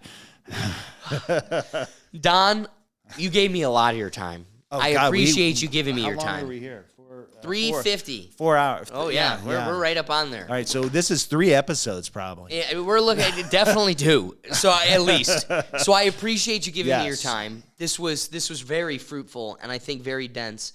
I hope to have you on again if you let me. But again, I appreciate you giving me your time. Absolutely. Otherwise, guys, I appreciate you guys listening to us, especially for this long. If we made you laugh, if we made you think, the best thing you can do to support this show is share this episode. Take that link and send it on your Facebook. Send it to a friend. If you liked it, it's most likely or not somebody else you know is going to like it too. We're fighting algorithms, and the best thing you could do to support us, again, we gave you a lot of content here for free. The best thing you could do is share it. Otherwise, hit that like button, subscribe us, dangle that notification bell so you don't miss us coming forward.